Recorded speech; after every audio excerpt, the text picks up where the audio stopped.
Hello everyone, welcome to our channel study हमारे साथ। इस वीडियो में हम स्टडी करने वाले हैं मॉडर्न इंडियन हिस्ट्री के टॉप 100 क्वेश्चंस।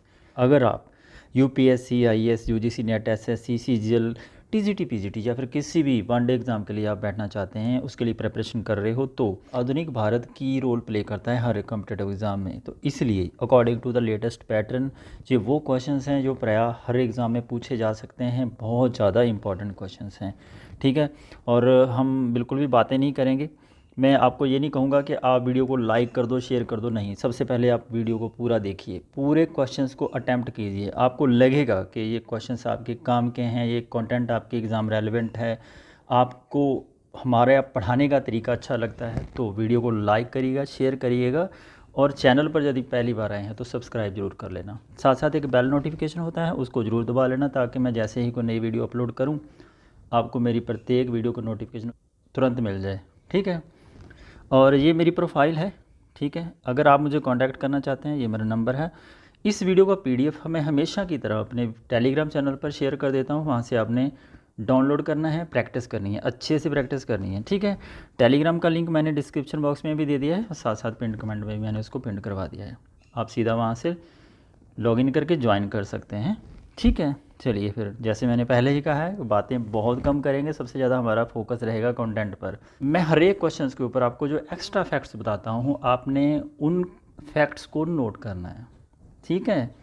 अच्छे से नोट करना है भाई, बिल्कुल भी ऐसा नहीं है कि हम बहुत रिसर्च करते हैं हर क्वेश्चंस के ऊपर पहले, ठीक, ताकि आपकी जितनी ज़्यादा हेल्प हो सके, जितनी ज़्यादा कंटेंट आपको दिया जा सके, उतना ही आप यूटिलाइज़ कर सको एग्ज़ाम में जाके। अच्छे से उसकी तैयारी के साथ जाओ और अच्छा सा एग्ज़ाम क्वालिफाई करके आप मुझे मैसेज करना कि सर हमारा एग्ज़ाम क्वालिफाई हुआ, और हमारी वीडियोस से आपको कितना फ़ायदा हुआ, ये भी आप हमें ज़रूर कमेंट करके बताइएगा। चलिए, ठीक है। तो बातें पहले ही हम कह रहे हैं कि बातें कम करेंगे और सारा फोकस हमारा पढ़ाई पे रहेगा। यहाँ पर देखते हैं कि निम्नलिखित में से किस ब्रिटिश रेजिडेंट की रिपोर्ट पर फरवरी 1856 में अवध का विलय हुआ था। आप सबको पता है, जब ब्रिटिशर भारत में आए थे, उनकी एक स्ट्रेटजी थी, उनकी एक प्लानिंग थी कि धीरे धीरे करके जितनी भी भारतीय रियासतें हैं उनको अपने अधीन कर लिया जाए। तो ऐसा ही वे करते थे। हर बार जो भी नया गवर्नर जनरल आता था, हर एक गवर्नर जनरल ने अपने तरीके से कोई ना कोई पॉलिसी लागू की थी, किसी न किसी तरीके से कोई ना कोई रियासत को उन्होंने अपने अधीन किया था। और फरवरी 1856 में अवध का विलय कर लेते हैं, वो अपने अधीन कर लेते हैं, ठीक। तो कौन सा ऐसा ब्रिटिश रेजिडेंट था जिसने ये काम किया था? देखो, लॉर्ड वेल्जली का समय काल था 1798 ईस्वी से लेकर 1805 ईस्वी तक, ठीक है, याद रखना। ये भारत के गवर्नर जनरल थे। इन्होंने सब्सिडरी अलाइंसेस की शुरुआत की थी, सहायक संधि प्रणाली शुरू की थी। तो उन्होंने जितनी भी रियासतें थी उनके साथ एग्रीमेंट किया था कि आपकी सुरक्षा की जिम्मेवारी हम लेते हैं, लेकिन आपको अपनी रियासत के अंदर हमारा एक ब्रिटिश रेजिडेंट अपॉइंट करके रखना होगा। ये जो ब्रिटिश रेजिडेंट होते थे, ये हमेशा से ही उस रियासत के बारे में अपनी रिपोर्ट अपने जो गवर्नर जनरल है उनको वो पेश करते ही रहते थे। तो इसी तरह से 1856 में जो कर्नल ऑटरम थे, ये उस समय अवध के ऊपर एक ब्रिटिश रेजिडेंट हुआ करते थे, ठीक है। ये अपनी एक रिपोर्ट बनाते हैं, उस रिपोर्ट के अकॉर्डिंगली ये बताते हैं, अपने गवर्नर जनरल को ये रिपोर्ट सबमिट करते हैं। अवध का नवाब है वाजिद अली शाह, याद रखना आप, वाजिद अली शाह, ठीक है। वाजिद अली शाह के ऊपर वह करप्शन का आरोप लगाते हैं कि ये करप्शन कर रहे हैं, बहुत सारा हेर फेर कर रहे हैं। बस इतना सा एक एलिगेशन लगाते हैं और रिपोर्ट बनाते हैं और ब्रिटिश गवर्नर जनरल को ये सबमिट कर देते हैं। यहाँ पर जो क्वेश्चन में पूछा गया है कि किस रेजिडेंट की रिपोर्ट के अकॉर्डिंगली ये कार्रवाई हुई थी, ये हुई थी कर्नल ऑटरम की रिपोर्ट के रिगार्डिंग, ठीक है। उसके बाद तो लॉर्ड डलहौजी बहुत सारी रियासतों को अपने अधीन करते हैं। सबसे पहले 1848 में वह सतारा को अपने अधीन करते हैं, 1848 में। उसके बाद 1854 में नागपुर को अपने अधीन करते हैं। 1853 में वह झांसी को करते हैं, क्योंकि उनके पास भी उत्तराधिकारी नहीं हुआ करता था, क्योंकि उनकी पॉलिसी का ही मेन पर्पस यही था कि जिस भी रियासत के पास अपना आगे कोई उत्तराधिकारी नहीं है उसको वह अपने अधीन कर लेंगे, ठीक है। इसी तरह से वह 1848 में सतारा को करते हैं, 1854 में नागपुर को करते हैं, 1853 में वह झांसी को अपने अधीन कर लेते हैं। उसके बाद 1856 में लॉर्ड डलहौजी अवध का विलय कर लेते हैं। ठीक, एक क्वेश्चन हमेशा ये पूछा जाता है कि उस समय जब अवध का विलय हुआ तो अवध के ऊपर कौन सा नवाब उस समय शासन कर रहा था? वो थे वाजिद अली शाह। ठीक है, तो आंसर इज ऑप्शन बी। चलिए, निम्नलिखित में से कौन सी पुस्तक आर्नोल्ड टाइनबी के द्वारा नहीं लिखी गई है? यहाँ पर जो बुक्स हैं हमने देखना है कि कौन सी बुक उनके द्वारा नहीं लिखी गई थी। तो देखिए, ऑप्शन ए है Darwinism in history, a study of history, civilisations on trial, the world and the west. ये जो बुक है ना, the world and the west, ये बहुत बार पूछी जा चुकी है, बहुत इंपॉर्टेंट है। ये बुक आर्नोल्ड टाइनबी ने ही लिखी थी। सिविलाइजेशन ऑन ट्रायल ये भी उनकी ही रचना है। ए स्टडी ऑफ हिस्ट्री ये भी उनकी ही रचना है। डार्विनिज्म इन हिस्ट्री ये बुक आर्नोल्ड टाइनबी के द्वारा नहीं लिखी गई थी। इसकी रचना की थी चार्ल्स डार्विन और अल्फ्रेड रसेल ने। ये प्रकृति के चयन के ऊपर बनाई गई बुक थी। इनके जो रचनाकार थे वो थे चार्ल्स डार्विन। तो आंसर होगा ऑप्शन ए, जो बुक आर्नोल्ड टाइनबी के द्वारा नहीं लिखी गई थी। ठीक है, चलिए फिर आगे बढ़ते हैं। मालाबार के किस शासक ने 1766 में मैसूर से होने वाले धावे को रोका था? डच और इंग्लिश व्यापारिक कंपनियों को नियंत्रण में रखने के लिए काली मिर्च के व्यापार पर अपनी शर्तें लागू की थी। ठीक है, ऑप्शंस हैं बम्मा प्लासी राजा, मर्तंड वर्मा, राजा रवि वर्मा, अन बदरुद्दीन खान।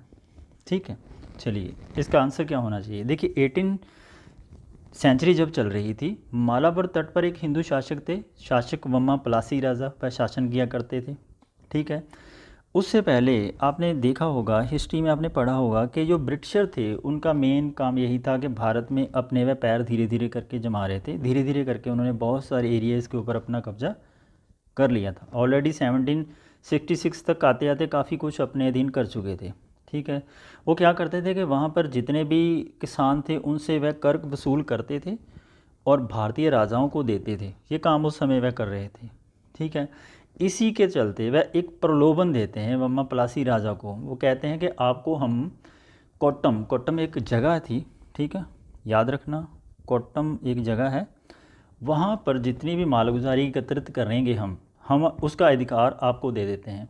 बस आपने हमारी हेल्प करनी है कि टीपू सुल्तान जो मैसूर के शासक थे उसके विरुद्ध हम युद्ध करने वाले हैं, आप हमें हमारी वहाँ पर सहायता कीजिए।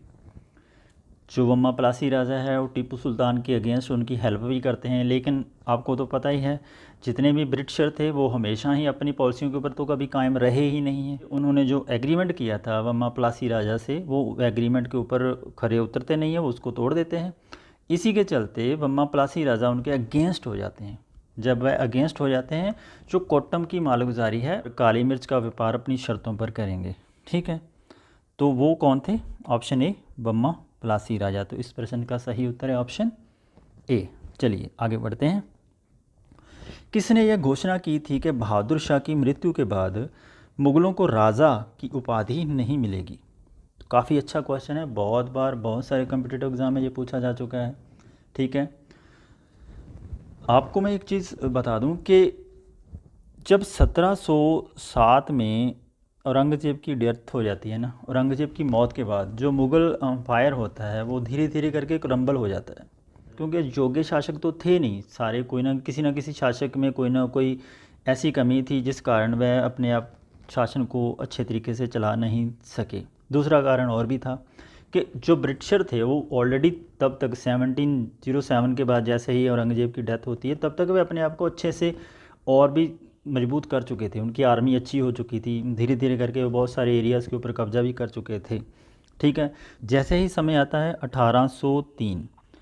1803 के आते आते बहुत सारे ऐसे शासक थे वो ऑलरेडी ब्रिटिशर के अधीन हो चुके थे। उस समय तक आते आते जो गवर्नर जनरल थे वो शासकों को, जो बादशाह थे, उनको ये कहते थे कि भाई आप तो एक नाम मात्र के बादशाह हो, अब आप समझ लीजिए कि आपकी जो बादशाहत है वो नाम मात्र की है, ख़त्म हो चुकी है, आपने अभी और कुछ भी नहीं करना है। गवर्नर जनरल ऑकलैंड जो होते हैं वो बादशाह को अपने दावे और अधिकार छोड़ने को कहते हैं, लॉर्ड ऑकलैंड। याद रखना अपने ये फैक्ट, बहुत बार यूजीसी ने और भी कॉम्पिटिटिव एग्जाम में ये पूछा जा चुका है कि किस गवर्नर जनरल ने बादशाह को अपने दावे और अधिकार छोड़ने को कहा था? वो कहा था लॉर्ड ऑकलैंड ने, है ना, जो गवर्नर जनरल थे उस समय भारत के, उन्होंने कहा था कि आपने अपने जितने भी दावे हैं, आपके जितने भी अधिकार हैं, उनको आपने छोड़ देना है। उसके बाद लॉर्ड डलहौजी का समय आता है, तो लॉर्ड डलहौजी उनको क्या कहते हैं कि भाई आपने लाल किला छोड़ दो, लाल किले के ऊपर आप अपना अधिकार छोड़ दो, ठीक है। और आगे से आप बादशाह की उपाधि जैसे आप नॉमिनेट करते हो कि मेरे बाद ये वाला बादशाह होगा, आप ये वाला अधिकार भी नहीं रख सकते, आगे नॉमिनेट आप नहीं कर सकते। पहला काम किया था लॉर्ड ऑकलैंड ने, उन्होंने कहा था कि आप अपने अधिकार और दावे छोड़ दो। उसके बाद लॉर्ड डलहौजी आते हैं, वो कहते हैं आप अपना लाल किला छोड़ो और बादशाह की जो आगे नॉमिनेशन वाली प्रक्रिया है उसको भी छोड़ दो, आप नामजद नहीं कर सकते। इसके बाद आते हैं लॉर्ड कैनिंग, ठीक है। याद रखना यहाँ पर जो फैक्ट इंपॉर्टेंट है, लॉर्ड कैनिंग का समय होता है 1856 से लेकर के 1862 ईस्वी तक, ठीक है। लॉर्ड कैनिंग आते ही कहते हैं जो बहादुर शाह लास्ट जो मुग़ल शासक थे, उनकी डेथ के बाद कोई भी मुग़लों का राजा नहीं बनाया जाएगा, ठीक है। तो इस प्रश्न का उत्तर होगा यहाँ पर option B. Is it clear? Let's move on the next question. उत्तर 18वीं सदी के हैदराबादी शासन प्रणाली को संरक्षित आश्रित संबंध के रूप में देखा जा सकता है, क्यों? निज़ाम ने अपनी निष्ठा मुग़ल बादशाह के प्रति दर्शाई और उसे लगातार नजराना देता रहा। नहीं, ये स्टेटमेंट तो यहाँ पर गलत है, क्योंकि ऐसा कोई उसकी निष्ठा नहीं थी, ठीक है। और जो स्थानीय हिंदू जमींदारों को निज़ाम द्वारा दबाकर रखा जाता था और उन्हें नजराना देने के लिए बाध्य किया जाता था, नहीं, ये भी गलत है। हैदराबाद राज्य के अर्ध स्वायत्त शासकों को अपनी मर्जी से शासन चलाने की स्वतंत्रता की और उसके बदले में उन्हें निज़ाम को वार्षिक नजराना देना होता था। Yes, this is correct. और स्थानीय कुलीन मुस्लिम लोग निज़ाम और मुग़लों के प्रति अपनी निष्ठा का प्रदर्शन करते थे, नहीं, ये भी नहीं करते थे। तो इस प्रश्न का सही उत्तर होगा ऑप्शन सी। चलिए, निम्नलिखित संधियों को कालक्रम के अनुसार लगाना है। श्रीरंगपट्टनम की संधि, लाहौर की संधि, वसई की संधि, इलाहाबाद और कड़ा की संधि। देखो भाई, ये बहुत इंपॉर्टेंट है, बहुत बार रिपीटेडली ये क्वेश्चंस पूछा जाता है, कभी ना कभी किसी न किसी एग्ज़ाम में घुमा फिरा करके एग्जामिनर पूछ ही लेता है। तो इसको अच्छे से प्रेपरेशन करो, इसकी अच्छे से तैयारी करो, बार बार इसकी रिवीजन करो, क्योंकि यदि हम इनकी डेट्स भूल जाएंगे तो वहाँ पर हम इसकी क्रोनोलॉजी लगाना भी गलत कर देंगे, ठीक है। चलिए, जो श्रीरंगपट्टनम की संधि होती है, ये होती है 18 मार्च 1792 को। किसके बीच होती है ये? थर्ड एंग्लो मैसूर युद्ध के बाद होती है, जिसमें होते हैं लॉर्ड कॉर्नवालिस और टीपू सुल्तान, ठीक है। याद रखना, लॉर्ड कॉर्नवालिस और टीपू सुल्तान के बीच में संधि होती है श्रीरंगपट्टनम की संधि 18 मार्च 1792 को। और उसके बाद लाहौर की संधि, जो लाहौर की संधि होती है 9 मार्च 1846 को होती है, 9 मार्च 1846 को, ठीक है। उसके बाद वसई की संधि होती है 31 दिसंबर 1802 को। याद रखना, बहुत बार ये भी पूछी जा चुकी है, 31 दिसंबर 1802 को वसई की संधि, जिसे हम बसीन की संधि भी कहते हैं। देखो, जो इलाहाबाद और कड़ा की संधि होती है, ये रॉबर्ट क्लाइव और शाह आलम द्वितीय के बीच में होती है। रॉबर्ट क्लाइव और शाह आलम द्वितीय के बीच समय रहता है 16 अगस्त 1765, 16 अगस्त 1765, ठीक है। इसका आंसर होगा ऑप्शन सी। पहले आएगा डी, फिर ए, फिर सी और बी, ठीक है। Answer is C. चलिए आगे बढ़ते हैं। हड़प नीति के अंतर्गत ना हड़प जाने वाला राज्य कौन सा था?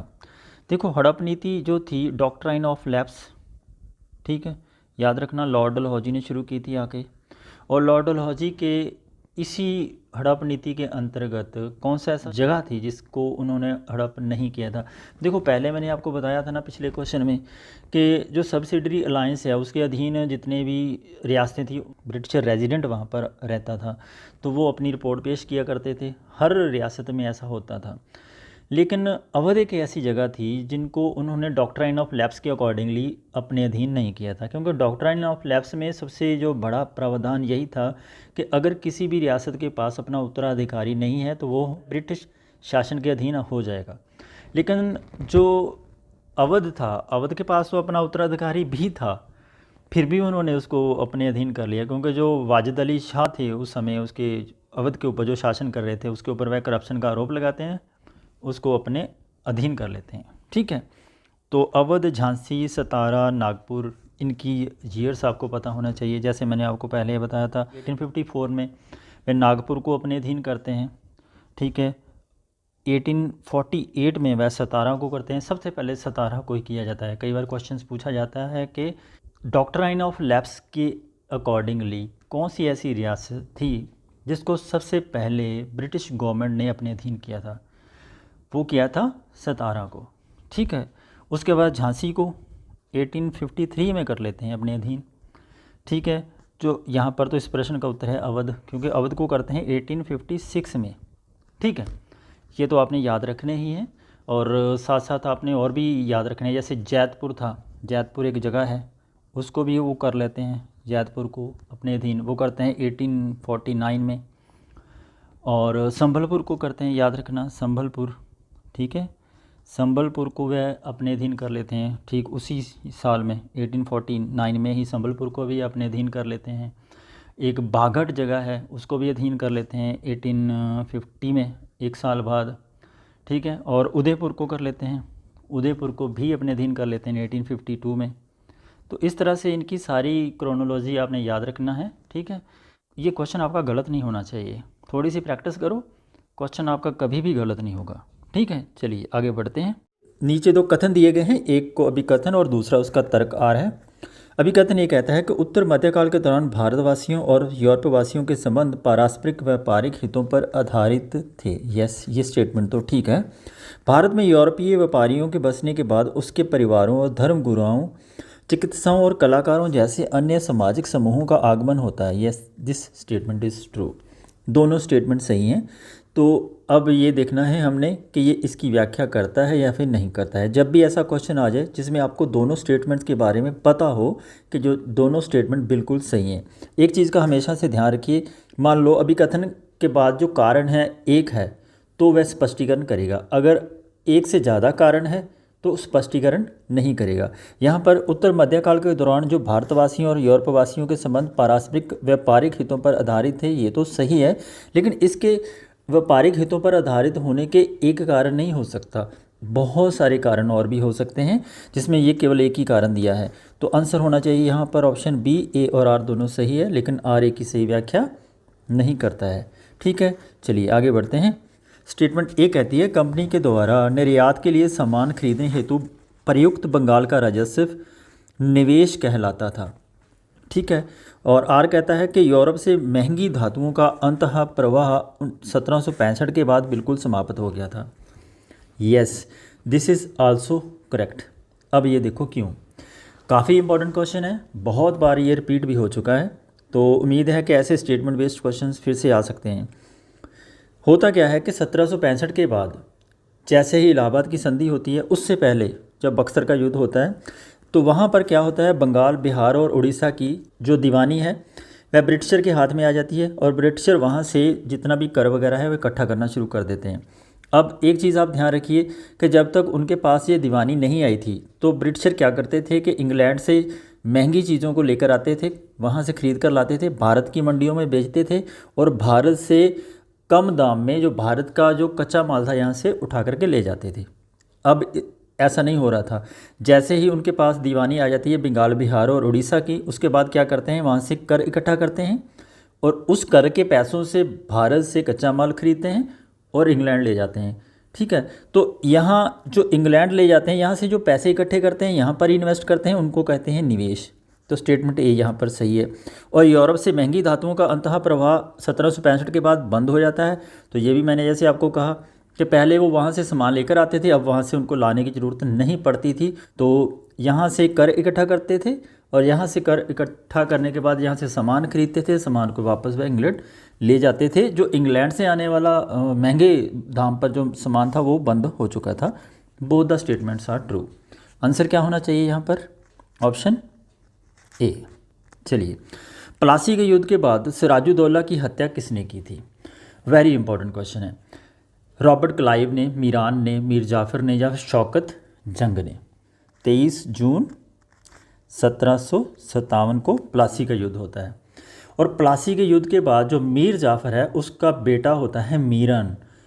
मीरन क्या करता है कि मोहम्मद बेग के द्वारा वह सिराजुद्दौला की हत्या करवा देता है। तो इस प्रश्न का क्या आंसर होगा, ऑप्शन बी।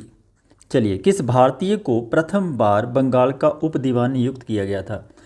पहली बार कौन सा ऐसा भारतीय था जिसको बंगाल का दीवान नियुक्त किया गया था? इलाहाबाद की संधि के बारे में तो आपको पता होगा ना, 16 अगस्त 1765 को होती है। ठीक है, जब 16 अगस्त 1765 को इलाहाबाद की संधि होती है, उसके बाद जो दीवानी कार्य हैं उसका संचालन करना शुरू कर देती है कंपनी 2 डिप्टी दीवान नियुक्त करती है। पहला वह करती है बिहार में और दूसरा कहाँ करती है? बंगाल में। तो क्वेश्चन में पूछा गया है कि बंगाल में उप दीवान किसको नियुक्त किया गया था? तो बंगाल में जो उप दीवान नियुक्त किए गए थे वो थे मोहम्मद रज़ा खां। आंसर होगा यहाँ पर ऑप्शन बी। अब क्वेश्चन आपको एक और भी आना चाहिए कि बंगाल में तो उन्होंने मोहम्मद रज़ा खां को नियुक्त किया था और बिहार में किसको किया था? तो बिहार में किया था राजा सिताब राय को। याद रखना, बिहार में उन्होंने राजा सिताब राय को एज ए दीवान नियुक्त किया था। तो यहाँ पर आंसर क्या होना चाहिए? यहाँ ऑप्शन बी। चलिए, लॉर्ड डलहौजी ने किस वर्ष यह घोषणा की कि मुगल बादशाह बहादुर शाह के उत्तराधिकारियों को लाल किला खाली करना पड़ेगा?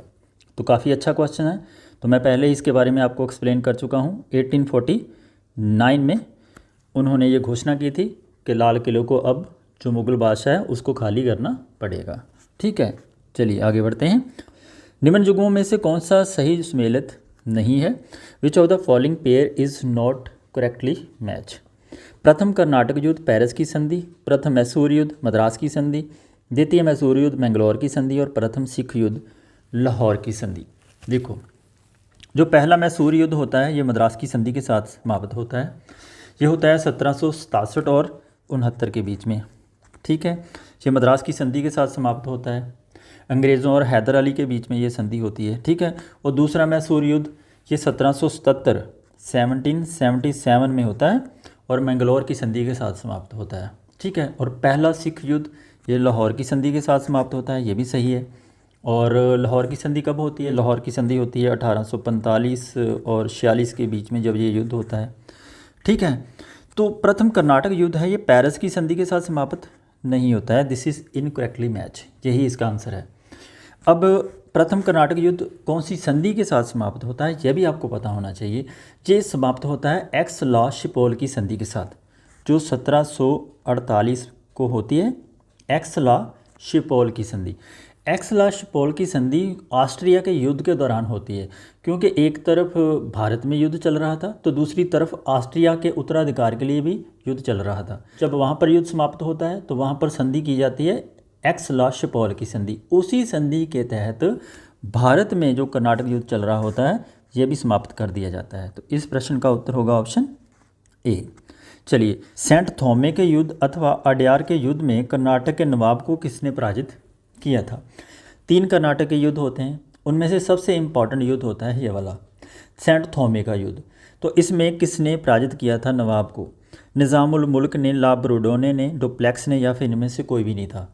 देखो, कर्नाटक के जैसे मैंने आपको बताया कि 3 युद्धों में से सबसे इम्पॉर्टेंट युद्ध होता है सेंट थॉमस का युद्ध, और यह युद्ध फ्रांसीसी सेना और नवाब अनवरुद्दीन की सेना के बीच में लड़ा जाता है। तो इस समय फ्रांसीसी गवर्नर जनरल डुप्लेक्स होते हैं, तो वो लड़ाई लड़ते हैं। तो आंसर होगा यहाँ पर ऑप्शन सी। बहुत छोटी सी सेना होती है, फ्रांसीसियों की सेना में लगभग 230 के आसपास सैनिक होते हैं, और वहीं जो नवाब की सेना होती है उसमें लगभग 700 के आसपास सैनिक होते हैं। तो ये छोटी सी सेना ही इतनी बड़ी सेना को पराजित कर देती है। ठीक है, 9 मार्च 1846 को लाहौर की संधि के अनुसार किसे ईस्ट इंडिया कंपनी ने लाहौर में रेजिडेंट नियुक्त किया था? एक तो डेट याद रखिए कि 9 मार्च 1946 को लाहौर की संधि होती है अंग्रेज़ों और महाराजा रणजीत सिंह के बीच में, और इस संधि में एक एग्रीमेंट होता है। वो एग्रीमेंट जैसे मैंने पहले ही आपको कहा है कि सहायक संधि के तौर पर जो पहले से चलता आ रहा था कि एक रेजिडेंट नियुक्त किया जाएगा उनके यहाँ पर, तो वो रेजिडेंट नियुक्त करते हैं सर हेनरी लॉरेंस को। Answer is option B. अब ये लाहौर की संधि काफ़ी इंपॉर्टेंट है, इसमें बहुत सारे और भी फैक्ट उस समय शामिल किए गए थे, आपको उनके बारे में भी पता होना चाहिए। और ये जो एग्रीमेंट हुआ था लाहौर की संधि का, उसमें एक तो प्रावधान ये था कि महाराजा ने जो सतलुज के पार अपने समस्त जितने भी उसके प्रदेश हैं वो छोड़ देगा। सतलुज के पार एक तरफ सतलुज था, ठीक है, इस तरफ महाराजा रणजीत सिंह रहेंगे, इस तरफ दिल्ली होगा। तो सतलुज को एक बाउंड्री लाइन मान लिया था उन्होंने। ये लाहौर की संधि के तहत ही माना गया था, जो 9 मार्च 1846 को हुई थी। ठीक है, तो एक तो सतलुज के इस साइड जितने भी एरियाज़ होंगे उनके ऊपर जो महाराजा का अधिकार है वो बिल्कुल भी नहीं रखेंगे, बिल्कुल छोड़ देंगे। और दूसरा एग्रीमेंट ये था कि महाराजा सतलुज और ब्यास दरिया, ये दो, देखो ये यहाँ पर ब्यास दरिया है, यहाँ पर सतलुज दरिया है, इन दोनों दरियाओं के बीच में जो जगह पड़ती है ना, उस जगह में जितने भी उन्होंने अपने दुर्ग बना रखे थे उन पर भी वे अपना अधिकार छोड़ देंगे, वहाँ पर अपना सेना हटा लेंगे। दूसरा ये एग्रीमेंट था। और तीसरा इम्पॉर्टेंट एग्रीमेंट ये था कि जो सिख हैं, सिख सेना हैं, वह ब्रिटिशर को 1.5 करोड़ रुपया, उस समय 1.5 करोड़ रुपया बहुत ज़्यादा होता था, 1.5 करोड़ रुपया युद्ध क्षतिपूर्ति के रूप में देंगे। एक ये बहुत बड़ा प्रावधान था। इससे भी इम्पॉर्टेंट एक और एग्रीमेंट उन्होंने साइन किया था कि जो सिख सैनिक है उनकी संख्या कम कर दी जाएगी। 12,000 घोड़सवार के अलावा जो पैदल सैनिक है उनकी संख्या कम करके 25,000 कर दी जाएगी। एक और जो फाइनल एग्रीमेंट था कि सर हेनरी लॉरेंस को वहाँ पर एज ए रेजिडेंट नियुक्त किया जाएगा। तो आंसर होगा यहाँ पर ऑप्शन बी। ठीक है, चलिए आगे बढ़ते हैं। बंगाल के किस शासक ने कहा था कि यदि अंग्रेज़ों को बंगाल की भूमि से बाहर किया तो समुद्र में आग लग जाएगी? काफ़ी इंपॉर्टेंट स्टेटमेंट दी थी। बंगाल में स्वतंत्र राज्य की स्थापना करते कौन है, पहले आपको ये पता होना चाहिए। बंगाल में स्वतंत्र राज्य की स्थापना करते हैं मुर्शीद कुली खान। मुर्शीद कुली खान का समय होता है 1717 ईस्वी से लेकर के 1727 ईस्वी तक। ठीक है, इनके बाद आते हैं अलीवर्दी खान। अलीवर्दी खान का समय काल होता है 1740 ईस्वी से लेकर के 1756 ईस्वी तक। और यही एक शासक होते हैं जो ये डिक्लेयर कर देते हैं कि अगर अंग्रेज़ों को बंगाल की भूमि से बाहर किया तो समुद्र में आग लग जाएगी। तो बाद में आपने देखा होगा कि बाद में बंगाल, बिहार, उड़ीसा, सारी जगहों पर ब्रिटिशर का राज हो जाता है। तो आप इस बात को समझ ही सकते हैं कि इनकी जो भविष्यवाणी थी ये बिल्कुल सच हो जाती है। किसकी? अलीवर्दी खान की। इस प्रश्न का सही उत्तर है ऑप्शन डी। चलिए, निम्नलिखित घटनाओं पर विचार करना है और उनको हमने क्रोनोलॉजिकल ऑर्डर में लगाना है। मैं पहले ही ये क्वेश्चन आपको रिपीट करवा चुका हूँ। मुझे लगता है कि जैसे ही आप इस क्वेश्चन पर आए होंगे तो वीडियो को पॉज करेंगे और आंसर खुद से अटैम्प्ट करेंगे। ठीक है, देखो सतारा का विलय, सबसे पहले सतारा का विलय होता है 1848 ईस्वी को। सबसे पहले इन्हीं को ही एनेक्स किया जाता है। आप एक बात याद रखिए, कई बार ये क्वेश्चन रिपीट होके आ चुका है कि सबसे पहले ब्रिटिशर ने कौन सी ऐसी रियासत थी जिनको एनेक्स्ट किया था। सबसे पहले एनेक्स करने वाली जो रियासत थी डॉक्ट्राइन ऑफ लैप्स के अकॉर्डिंगली, तो वो थी सतारा। ठीक है, 1848 में। तो उसके बाद दूसरी कौन सी रियासत थी? वो थी 1849 में जैतपुर का विलय होता है। जैतपुर का विलय 1849 में हो जाता है। उसके बाद झांसी का विलय होता है 1853 में। ठीक है, और नागपुर का विलय जैसे मैं पहले ही आपको बता चुका हूँ अगले ही साल होता है 1854 में। अब इसको मिलाइए क्रोनोलॉजिकल ऑर्डर में क्या होना चाहिए। सबसे पहले आएगा 2, 1, 3 और 4। यह है ऑप्शन बी में। तो B is the answer of this question. Let's move on the next question. भारतीय निर्यातों के भावी खरीदार ब्रिटिश शासनकाल में लंदन स्थित भारतीय सचिव को निम्नलिखित में से किसे खरीदने के लिए उसे पाउंड स्टर्लिंग भुगतान करते थे? तो काफ़ी अच्छा क्वेश्चन है। तो वह काउंसलिंग बिल को खरीदने के लिए पाउंड स्टर्लिंग का प्रयोग करते थे। तो आंसर इज ए। व्यापकता का सिद्धांत किस राज्य पर 1852 में लागू कर दिया गया था? व्यापकता का सिद्धांत डॉक्ट्राइन ऑफ लैप्स जिसे हम कहते हैं, किसके ऊपर लागू कर दिया गया था? तो ये सबसे पहले लागू किया गया था उदयपुर पर 1852 पर। तो याद रखना। ठीक है, बाकी सूरत, जैतपुर, सूरत को कब एनेक्स किया था ये भी आप याद रखना। 1848 में ही कर लिया था सूरत को भी एनेक्स उन्होंने। और जैतपुर को मैं पिछले क्वेश्चन में आपको बता चुका हूँ 1849 में किया था। और सतारा को 1848 में ही कर लिया था। सतारा के बाद उन्होंने सूरत को एनेक्स किया था। ठीक है, चलिए आगे बढ़ते हैं। 1690 में जॉब चार्नक ने अंग्रेज़ कोठी की स्थापना कहाँ पर की थी? वेरी इंपॉर्टेंट क्वेश्चन है। फरवरी 1690 में जो कंपनी के अधिकारी होते हैं जॉब चार्नक, अंग्रेज़ों के साथ एक एग्रीमेंट होता है जिसके तहत जॉब चार्नक को बंगाल में एज ए कंपनी का एजेंट नियुक्त किया जाता है। कहाँ किया जाता है? बंगाल में कंपनी का एजेंट इनको नियुक्त किया जाता है जॉब चार्नक को 1690 में। और ठीक एक साल बाद 10 फरवरी 1691 को जॉब चार्नक सुतानाती में अंग्रेज फैक्ट्री की स्थापना करते हैं। तो इस प्रश्न का उत्तर है ऑप्शन ए। कौन दूसरे अकाल योग के अध्यक्ष थे? बहुत इंपॉर्टेंट क्वेश्चन है, बहुत बार ये क्वेश्चन रिपीट हो चुका है, इसके बारे में आपको पता होना चाहिए। टोटल 3 अकाल योग बनाए गए थे, जो लॉर्ड लिटन के समय में बनाया गया था सबसे पहले 1880 ईस्वी में, ठीक है। और सर रिचर्ड स्ट्रैची को इसकी अध्यक्षता दी गई थी, सर रिचर्ड स्ट्रैची को, इसलिए इस आयोग को स्ट्रैची आयोग भी कहा जाता है। ये 1880 ईस्वी को बनाया गया था, ठीक है। और दूसरा अकाल योग बनाया गया था 1897 ईस्वी को, ये अकाल योग बनता है और लॉयल आयोग के नाम पर ये जाना जाता है, ठीक है। इस प्रश्न का तो उत्तर आपको पता चल गया कि आंसर होगा ऑप्शन ए, ठीक। क्योंकि दूसरे अकाल योग के अध्यक्ष कौन थे? दूसरे अकाल आयोग के अध्यक्ष थे सर जेम्स लॉयल, उनके नाम पर ही ये लॉयल आयोग बनाया जाता है। और तीसरा इम्पोर्टेंट अकाल योग बनाया जाता है 1900 ईस्वी में आकर के। तो उस समय कौन होते हैं? भारत के जो वायसराय होते हैं वो होते हैं lord Curzon. Sir Antony MacDonald की अध्यक्षता में ये आयोग बनाया जाता है। तो इस प्रश्न का सही उत्तर है ऑप्शन ए। किस वर्ष डच ईस्ट इंडिया कंपनी की स्थापना होती है? देखो, डच ईस्ट इंडिया कंपनी की स्थापना सबसे पहले होती है 1602 ईस्वी में। तो इस प्रश्न का उत्तर आपको पता चल गया, option D is the answer of this question. और उसके बाद आपको और भी कंपनियां हैं जिनके ईयर्स के बारे में पता होना चाहिए। ब्रिटिश ईस्ट इंडिया कंपनी की स्थापना होती है 31 दिसंबर 1600 को, ठीक है। और जब ये दोनों कंपनियां बन गई थी, डच और ब्रिटिश ईस्ट इंडिया कंपनी, और इनको काउंटर करने के लिए 1664 ईस्वी में फ्रांसीसी ईस्ट इंडिया कंपनी बनाई गई थी, ठीक है। डच और ईस्ट इंडिया कंपनी को काउंटर करने के लिए बनाई गई थी, ठीक है। यहाँ पर ये की तो आपको पता होना चाहिए। अब चौथी कौन सी रह गई है? पुर्तगाली ईस्ट इंडिया कंपनी, वो बनी थी 1498 में। याद रखिएगा, इनके ईयर्स वेरी इंपॉर्टेंट है, आपको याद रहने चाहिए क्योंकि किसी समय भी मिलाने के लिए पूछ लिए जा सकते हैं। Let's move on the next question. 1510 में किसने बीजापुर से गोवा पर कब्जा किया था? काफ़ी अच्छा क्वेश्चन है। तो पहले जो पुर्तगाली थे भारत पर कब्जा कर चुके थे, लेकिन काफ़ी लेटर पीरियड के बाद ये पहली एक जगह थी जिस पर जो ब्रिटिशर थे या फिर हम यूरोपीय कह सकते हैं कि उनके अधीन ये वाला क्षेत्र आ गया था, तो ये था गोवा। तो गोवा पर कब्जा 1510 में कर लिया गया था। अब क्वेश्चन में ये पूछा गया था कि किसने किया था? तो ये किया था अल्फोंसो डी अल्बुकर्क ने, ठीक है। तो आंसर होगा यहाँ पर ऑप्शन डी। चलिए, किस प्रथा के तहत प्रत्येक एशियाई जहाज़ को पुर्तगालियों से पासपोर्ट लेना आवश्यक होता था? जैसे ही अरब सागर में कोई व्यापारिक जहाज़ इंटर करता था व्यापार के लिए, तो उनको पुर्तगालियों से एक परमिट लेना पड़ता था।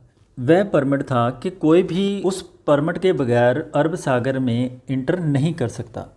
तो ये परमिट था कार्टेज प्रथा। तो आंसर होगा यहाँ पर ऑप्शन डी। काफ़ी इंपॉर्टेंट है। कार्टेज प्रथा चलाई गई थी, किन्होंने चलाई थी? पुर्तगालियों ने। किसने केप ऑफ गुड होप के आसपास एशिया के लिए सीधे समुद्री मार्ग की खोज की थी? तो पुर्तगालियों का एक स्पेनिश यात्री हुआ करते हैं, आपने उसके बारे में सुना होगा, पढ़ा होगा, वो थे वास्को डी गामा। तो आंसर होगा यहाँ पर ऑप्शन बी। इन्होंने केप ऑफ गुड होप की खोज की थी। Is it clear? Answer is option B. आसान क्वेश्चन है ये, तो आपको पता होना चाहिए। चलिए, किसके नेतृत्व में अंग्रेज सेना पोर्टो-नोवो में हैदर अली को पराजित कर पाई? काफ़ी इंटरेस्टिंग स्टोरी है, थोड़ा सा अंडरस्टैंड करना पड़ेगा आपको। होता क्या है कि सबसे पहले हैदर अली 1780 की बात है, 1780 में हैदर अली कर्नाटक में एक आर्कटिक जगह है, यहाँ पर वह आक्रमण कर देते हैं। और आर्कटिक पर जो नवाब होते हैं वो भागे भागे अंग्रेज़ों के पास जाते हैं। उसका परिणाम यह निकलता है कि कर्नल बेली और हेक्टर मुनरो के नेतृत्व में 2 अलग अलग सेनाएं भेजी जाती हैं। किसके अगेंस्ट? हैदर अली के अगेंस्ट। और टीपू सुल्तान क्या करते हैं कि ये दोनों सेनाओं को ना आपस में मिलने ही नहीं देते, दोनों सेनाओं को आपस में ही नहीं मिलने देते, क्योंकि आपस में मिलेंगी तभी तो वे इकट्ठी होकर उस पर आक्रमण करेंगी। हैदर अली जो होते हैं वो क्या करते हैं कि वो कर्नल बेली के नेतृत्व में जो सेना आ रही होती हैं उसको अरंदी के युद्ध में पराजित कर देते हैं। जब ये पराजित होने की खबर हेक्टर मुनरो को पता लगती है, जो दूसरी तरफ लड़ रहा होता है, तो वो अपना सारा साजो सामान है, जितनी भी उसके पास हथियार वगैरह थे, सबको वह नदी में फेंकता है और भाग जाता है। इस तरह क्या होता है कि जो हैदर अली 1780 में आर्कटिक जीत लेते हैं। अब यहाँ तक तो ठीक है, 1780 में आर्कटिक वे जीत लेते हैं हैदर अली। उसके बाद अंग्रेज़ क्या करते हैं, अंग्रेज़ों को पता चल गया कि भाई इसको सीधे तौर पर हराना तो बड़ा मुश्किल है, हम इसको डायरेक्टली हरा तो सकते ही नहीं हैं। अब वह जैसे आपको पता है फूट डालो, कुछ ना कुछ जोड़ तोड़ करो, वो करते हैं। तो पहले क्या करते हैं कि मराठों से 1782 में सालाभाई की संधि करते हैं, 1782 में सालाभाई की संधि करते हैं मराठों के साथ। अब इस संधि के होते ही जो हैदर अली हैं वो उससे अलग हो जाते हैं। किससे अलग हो जाते हैं? टीपू सुल्तान से। जब हैदर अली अलग हो जाते हैं उसके बाद क्या करते हैं, जब वारन हेस्टिंग आयरकूट, जो आयरकूट है इसकी लीडरशिप में एक सेना भेजते हैं। किसके अगेंस्ट भेजते हैं? हैदर अली के अगेंस्ट। जब हैदर अली के अगेंस्ट सेना भेजती है तो पोर्टो नोवा जगह पर एक युद्ध होता है। उस युद्ध में क्या होता है कि वे हैदर अली को वे पराजित कर देते हैं और 7 दिसंबर 1782, 7 दिसंबर याद रखना 1782 में जाकर के हैदर अली की मृत्यु हो जाती है। तो काफ़ी टेक्निकल वार होती है ये, तो इसलिए इस प्रश्न का सही उत्तर है ऑप्शन ए। आयरकूट के नेतृत्व में वे हैदर अली को पराजित करते हैं पोर्टो नोवा युद्ध के बीच। ठीक है, चलिए आगे बढ़ते हैं। एक्सलाज चैपल की संधि से कौन सा युद्ध समाप्त हुआ था? तो ये पहला कर्नाटक युद्ध समाप्त हुआ था, मैंने पहले ही आपको एक्सप्लेन किया इसके बारे में। चलिए आगे बढ़ते हैं। प्रथम बर्मा युद्ध कब हुआ था? पहला बर्मा युद्ध ये हुआ था 1824 और 26 के बीच में। तो आंसर होगा यहाँ पर ऑप्शन ए। अब ये क्वेश्चन आता है कि ये पहला बर्मा युद्ध किस संधि के बाद समाप्त हुआ था? तो याद रखिए काफ़ी इंपॉर्टेंट है, यडम्बू की संधि। ठीक है, यडम्बू की संधि के साथ समाप्त हुआ था। ठीक है, याद रखना काफ़ी इंपॉर्टेंट है ये संधि भी, आपने कई बार याद रखना कि यडम्बू की संधि कौन से युद्ध के साथ रिलेटेड है। तो ये पहले बर्मा युद्ध के साथ संबंधित है, तो आंसर होगा यहाँ पर ऑप्शन ए। चलिए आगे बढ़ते हैं। निम्नलिखित में से कौन सी लड़ाई प्रथम आंग्ल सिख युद्ध से संबंधित नहीं है? जब भी नहीं आ जाए इसको तो आप अंडरलाइन कर लिया करो, क्योंकि यहाँ से कई बार गलती हो जाती है। हमने देखना है कि कौन सा युद्ध सिख युद्ध के साथ संबंधित नहीं है। मुदगी का युद्ध, चिलियनवाला का युद्ध, अलीवाल का युद्ध या फिर सबराओं का युद्ध? वेरी इंपॉर्टेंट क्वेश्चन है। देखो मुदकी का युद्ध जो हुआ था ये हुआ था 1845 को। ठीक है, ये तो संबंधित है अभी पहले सिख युद्ध के साथ, ये तो गलत नहीं है, ये तो सही है। अलीवाल का युद्ध 1846 को हुआ था, ये भी पहले सिख युद्ध के साथ संबंधित है। और सबराओं की लड़ाई ये 10 फरवरी 1848 को लड़ी गई थी, तो ये भी पहले सिख युद्ध के साथ संबंधित है। ये जो चिलियांवाला का युद्ध है ना, ये पहले सिख युद्ध के साथ संबंधित नहीं है, ये सेकंड सिख युद्ध जो था ना, सेकंड सिख युद्ध उसके साथ संबंधित है। ठीक है, तो याद रखना ये वाला युद्ध कब लड़ा गया था चिलियनवाला का? ये लड़ा गया था 13 जनवरी 1849 ईस्वी को, 1849 को। तो इस प्रश्न का सही उत्तर है ऑप्शन बी। चलिए आगे बढ़ते हैं। निम्नांकित में से किनके मध्य सुरजी अर्जुन गांव की संधि हुई थी? काफ़ी इंपॉर्टेंट क्वेश्चन है, कई बार ये पूछा जा चुका है। तो इस प्रश्न का सही उत्तर है ऑप्शन सी, अंग्रेज़ों और सिंधियों के बीच में। जोधपुर के महाराजा का जो ये कहा जाता है कि अविवेकपूर्ण निर्णय था, क्योंकि कई बार वह युद्ध से तंग आ चुके थे और तंग आने के बाद जो दौलतराव सिंधिया थे उन्होंने जाकर के संधि कर ली थी अंग्रेज़ों के साथ। ये कब हुई थी? 30 दिसंबर 1803 को। ठीक है, 30 दिसंबर 1803 ईस्वी को सुरजी अर्जुन गांव की संधि होती है ब्रिटिशर और सिंधिया के बीच में। राइट, तो आंसर होगा यहाँ पर ऑप्शन सी। चलिए आगे बढ़ते हैं। सूची 1 को सूची 2 के साथ मिलाना है। सूची 1 में संधियाँ हैं, इलाहाबाद की संधि, मद्रास की संधि। सूची 2 में उनके ईयर्स दे रखे हैं, मिलाइए इसको, क्या आंसर होना चाहिए। देखो इलाहाबाद की संधि हुई थी 1765 में, मद्रास की संधि होती है 1769 ईस्वी में से 1769 में, और मंगलौर की संधि ये 1784 ईस्वी में होती है मंगलौर की संधि, और श्रीरंगपट्टनम की संधि 1792 में। तो आंसर क्या होना चाहिए इसका? आंसर होगा यहाँ पर ऑप्शन ए, 2, 4, 3 और 1। ठीक है, निम्नलिखित में से कौन सा गलत है? Which of the following is incorrect? Plassey का युद्ध 1757, यस प्लासी का युद्ध 1757 को हुआ था, ये तो सही है। बक्सर का युद्ध 1764 में होता है, यस, ये भी सही है। और क्लाइव की द्वितीय गवर्नरशिप का जो काल है 1765 से 1767 में पहले ही आपको बता चुका हूँ, ये भी बिल्कुल सही है। और इलाहाबाद की संधि 1762 में होती है, तो ये गलत है। ठीक है, इलाहाबाद की संधि होती है 12 अगस्त 1765 को। ठीक है, तो ये गलत है, तो आंसर होगा यहाँ पर ऑप्शन डी।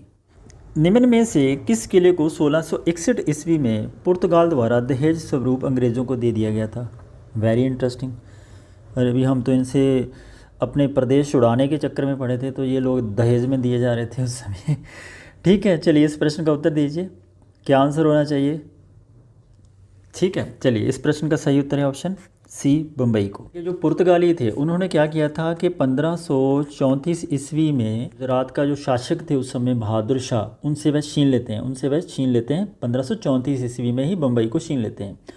बाद में क्या होता है, जो चार्ल्स द्वितीय थे उनके साथ जो पुर्तगाली राजकुमारी थी कैथरीन डी ब्रगेंजा, नाम याद रखिएगा, कैथरीन डी ब्रगेंजा, उनकी शादी कर देते हैं।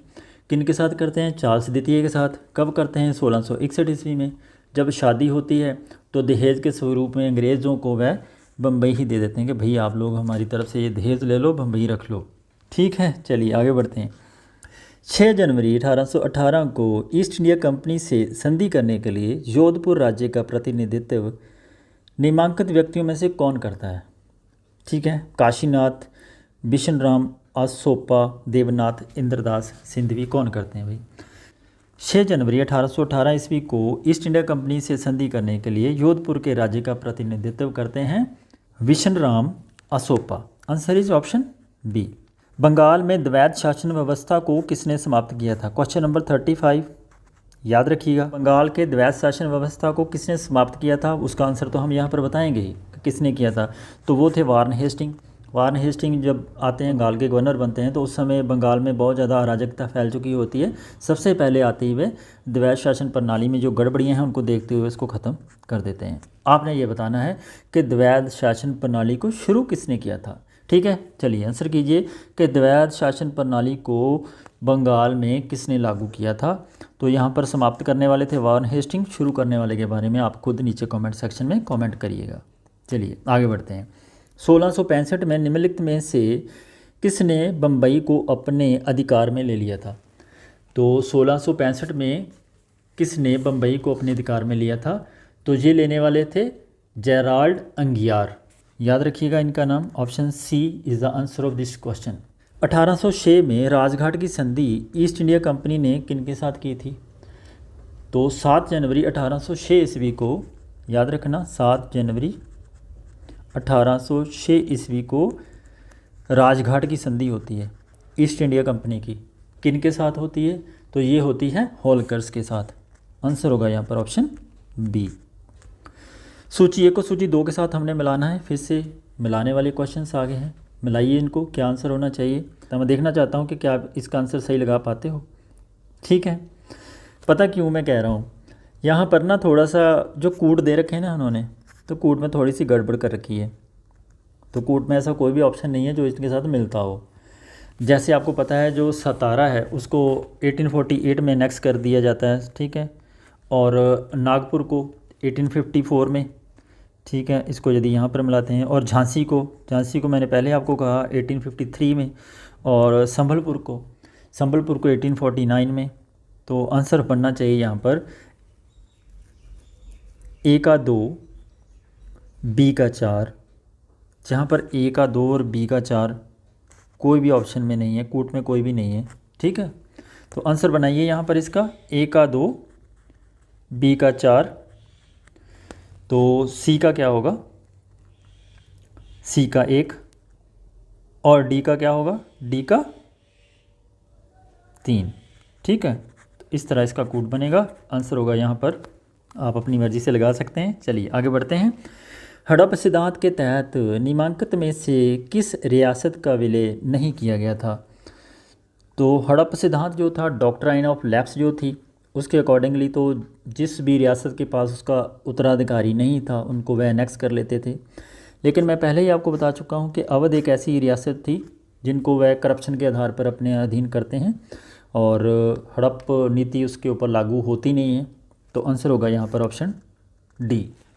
चलिए इस क्वेश्चन का उत्तर दीजिए, इनमें से कौन सा भारत में पुर्तगालियों की आरंभिक राजधानी रही है? कौन सी जगह ऐसी है जो भारत में सबसे पहले पुर्तगालियों की राजधानी हुआ करती थी? ठीक है, कोचिन, कन्नूर, गोवा या फिर कॉलीकट। बहुत अच्छा क्वेश्चन है। जब भारत में पुर्तगाली आते हैं सबसे पहले वे अपनी राजधानी किसको बनाते हैं? कोचिन को। आंसर इज ऑप्शन ए। 1503 ईस्वी में पुर्तगाली कोचिन में सबसे पहले फैक्ट्री लगाते हैं। सबसे पहली फैक्ट्री पुर्तगालियों की जो दोबारा लगाई जाती है वो कोचीन में ही लगाई जाती है 1503 ईस्वी में। उसके बाद 1505 ईस्वी में जो दूसरी फैक्ट्री लगाते हैं, कहाँ लगाते हैं? कन्नूर में 1505 ईस्वी में। पहली फैक्ट्री लगाते हैं 1503 ईस्वी में कोचीन में, दूसरी लगाते हैं कन्नूर में। ठीक है, तो इस प्रश्न का तो उत्तर आपको पता चल गया। कोचीन वह जगह है जहाँ पर सबसे पहले अपनी राजधानी बनाते हैं पुर्तगाली। ठीक है, चलिए मिलाइए इसको कि वर्नाकुलर प्रेस एक्ट अधिनियम कब पारित हुआ था? इंडियन यूनिवर्सिटी अधिनियम 1904 और भारतीय काउंसिल अधिनियम 1909।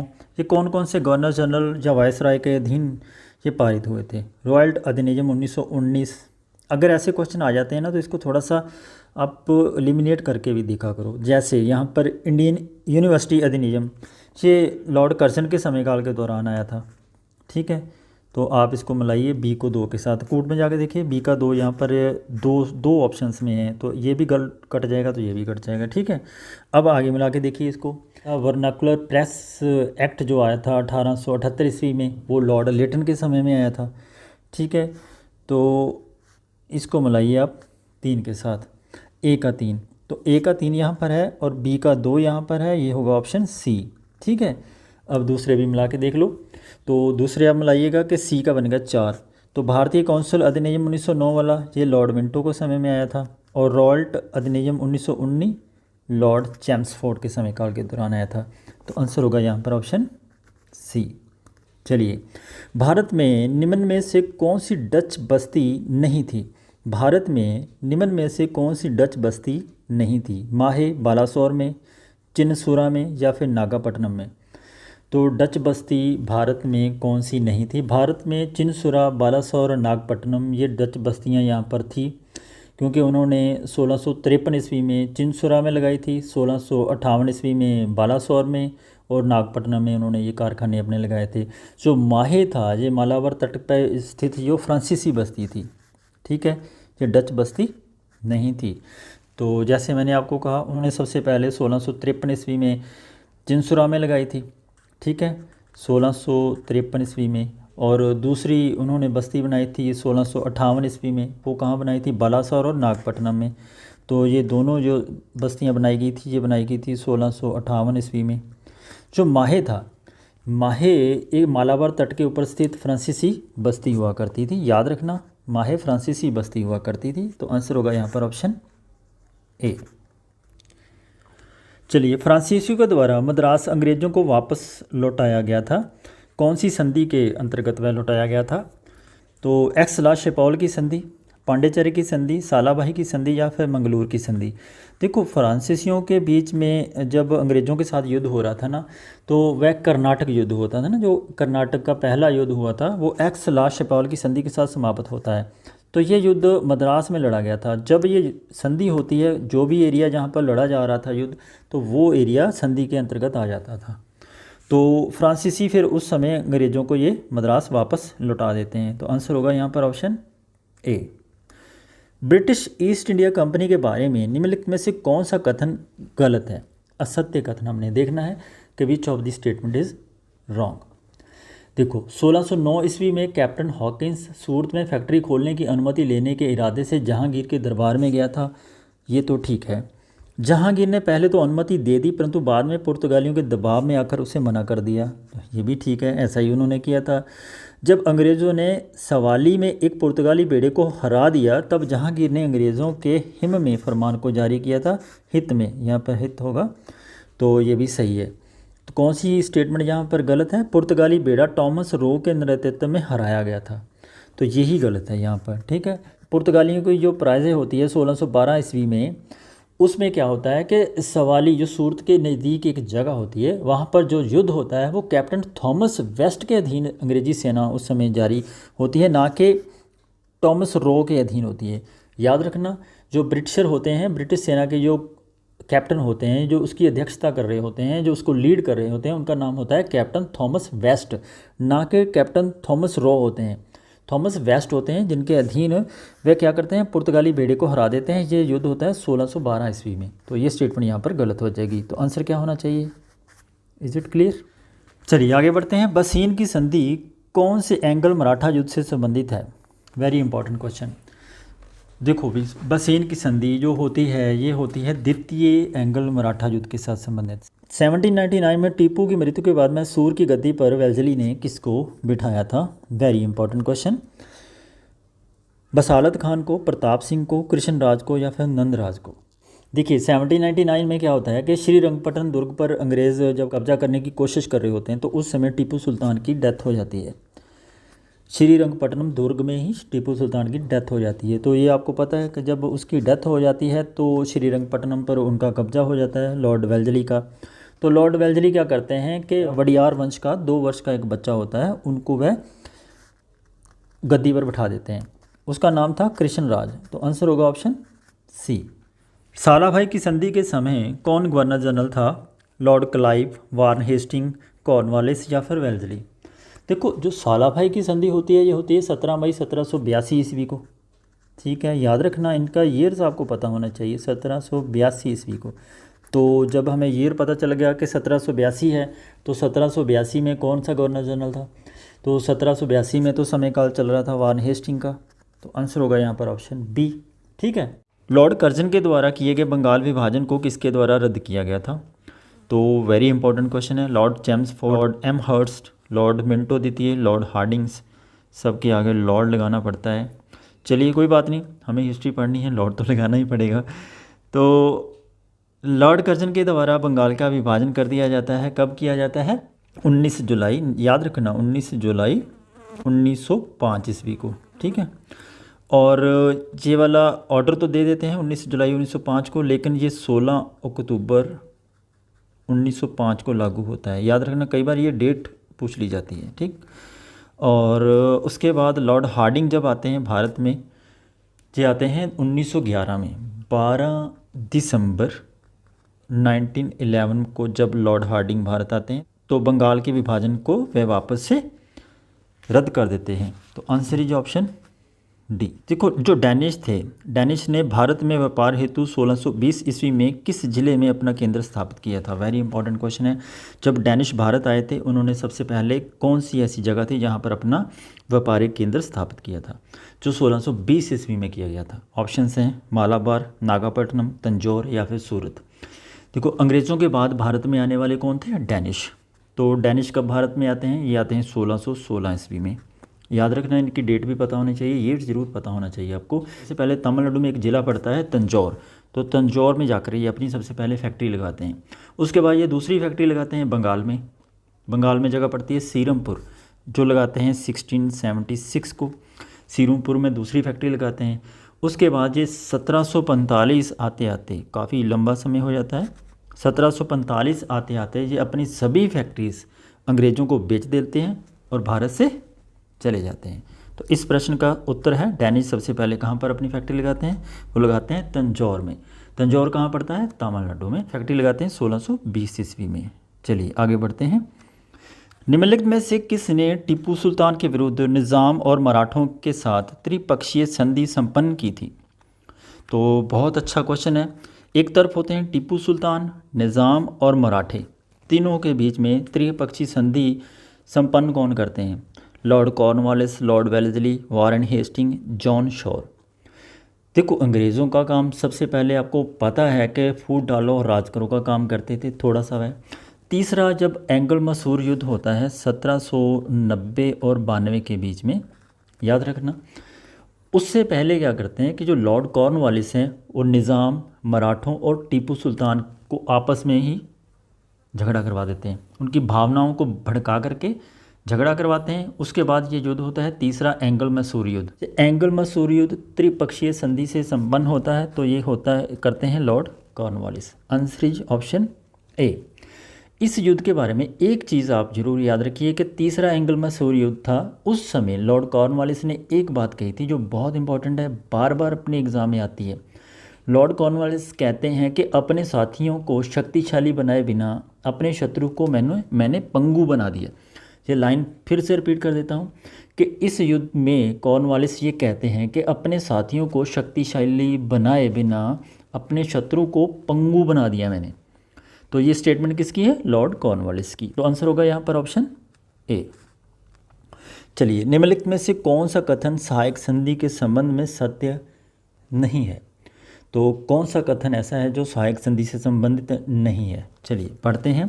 सहायक संधि ब्रिटिश साम्राज्य के विस्तार का एक महत्वपूर्ण चतुर कदम था। यस, ये तो ठीक है। और सहायक संधि अंग्रेजों तथा देशी राजाओं के मध्य हुई थी, ये भी ठीक है। और देशी राजाओं ने अंग्रेज दूतों रेजिडेंट को अपने राज्य में रहने की अनुमति नहीं दी थी, तो ये तो सिंपल सा क्वेश्चन है, ये तो गलत है। देशी राजाओं ने अपने राज्य में रहने वाली अंग्रेजी सेना का व्यय उठाना स्वीकार कर लिया था, हाँ ये भी ठीक है। तो आंसर क्या है? ऑप्शन सी। दक्कन की किस सल्तनत से अल्बुकर्क ने गोवा हस्तगत कर लिया था, मतलब कि छीन लिया था? ऑप्शंस हैं अहमदनगर, बरार, बीजापुर, गोलकुंडा। अल्बुकर्क 1509 ईस्वी में भारत में वायसराय बन के आते हैं, ठीक है, याद रखना है 1509 ईस्वी में। इनको पुर्तगालियों का वास्तविक संस्थापक कहा जाता है। तो 1509 ईस्वी में जब भारत में ये वायसराय बन के आते हैं ना, तो सबसे पहला काम ये करते हैं कि 1510 ईस्वी में बीजापुर के शासक आदिल शाह यूसुफ से ये गोवा को छीन लेते हैं, जो आगे चल कर के भारत में पुर्तगालियों का व्यापारिक केंद्र बनता है। तो आंसर क्या होगा यहाँ पर? ऑप्शन सी, बीजापुर को ये छीन लेते हैं। चलिए आगे बढ़ते हैं। निम्नलिखित में से कौन सा यूरोपीय युद्ध प्रथम कर्नाटक युद्ध के प्रारंभ होने के लिए उत्तरदायी था? सप्तवर्षीय युद्ध, ऑस्ट्रिया के उत्तराधिकार का युद्ध, गुलाबों का युद्ध, या फिर 30 वर्षीय युद्ध? ये मैं क्वेश्चन आपको बहुत डिटेल में करवा चुका हूँ कि ऑस्ट्रिया के उत्तराधिकार के लिए युद्ध लड़ा जा रहा था, वही युद्ध भारत में कर्नाटक युद्ध के शुरू होने का कारण बना। Answer is option B. दलदली स्थल सुल्तानाती में 1690 में किसने कलकत्ता की आधारशिला रखी? तो ये भी क्वेश्चन आसान है, तो आंसर क्या होना चाहिए? आंसर है ऑप्शन सी, जॉब चारनाक ने। निम्नलिखित में से मद्रास का वह कौन सा गवर्नर था जिसने टीपू सुल्तान से मंगलौर की संधि की? Very important question. तो मंगलौर की संधि टीपू सुल्तान और मद्रास के गवर्नर जनरल मैकटार्नी के मध्य होती है, जो option C is the answer of this question, और ये होती है 1784 ईस्वी को, ठीक। पोर्टो नोवा में निम्नलिखित में से कौन पराजित हुआ था? तो ऑप्शंस हैं आपके सामने, निज़ाम, टीपू सुल्तान, हैदर अली और पेशवा बाजीराव प्रथम। तो ये क्वेश्चन मैंने आपको पहले भी करवाया है कि हैदर अली के अगेंस्ट पोर्टो नोवा का युद्ध होता है, ये होता है 1782 ईस्वी में, और इसी युद्ध में जो हैदर अली है उनकी डेथ हो जाती है। तो आंसर क्या होगा यहाँ पर? Option C. एल्फिंस्टन कहाँ का गवर्नर था? ऑप्शंस हैं बम्बई का, मद्रास का, हुगली का, या फिर अवध का। तो एल्फिंस्टन थे मुंबई के गवर्नर, याद रखना। इनका पूरा नाम था माउंट स्टुअर्ट एल्फिंस्टन स्कॉटलैंड। ये एक राजनीतिज्ञ था, इतिहासकार भी था, और ब्रिटिश सरकार में ये 1819 से लेकर 1827 तक रहा, और ये मुंबई का गवर्नर जनरल था। Is it clear? Answer is option A. डचों ने भारत में अपना पहला उपनिवेश कहाँ स्थापित किया था? Where did the Dutch establish their first colony in India? Options हैं कोचिन, सूरत, या फिर सईदाबाद, या फिर पुलिकट। तो काफ़ी अच्छा क्वेश्चन है कि डचों ने भारत में सबसे पहले अपना उपनिवेश कहाँ स्थापित किया था, कहाँ पर अपनी पहली उन्होंने कॉलोनी बनाई थी, कहाँ पर अपना हेडक्वार्टर बनाया था। तो डचों ने भारत में बहुत सारी फैक्ट्रीज लगाई थी।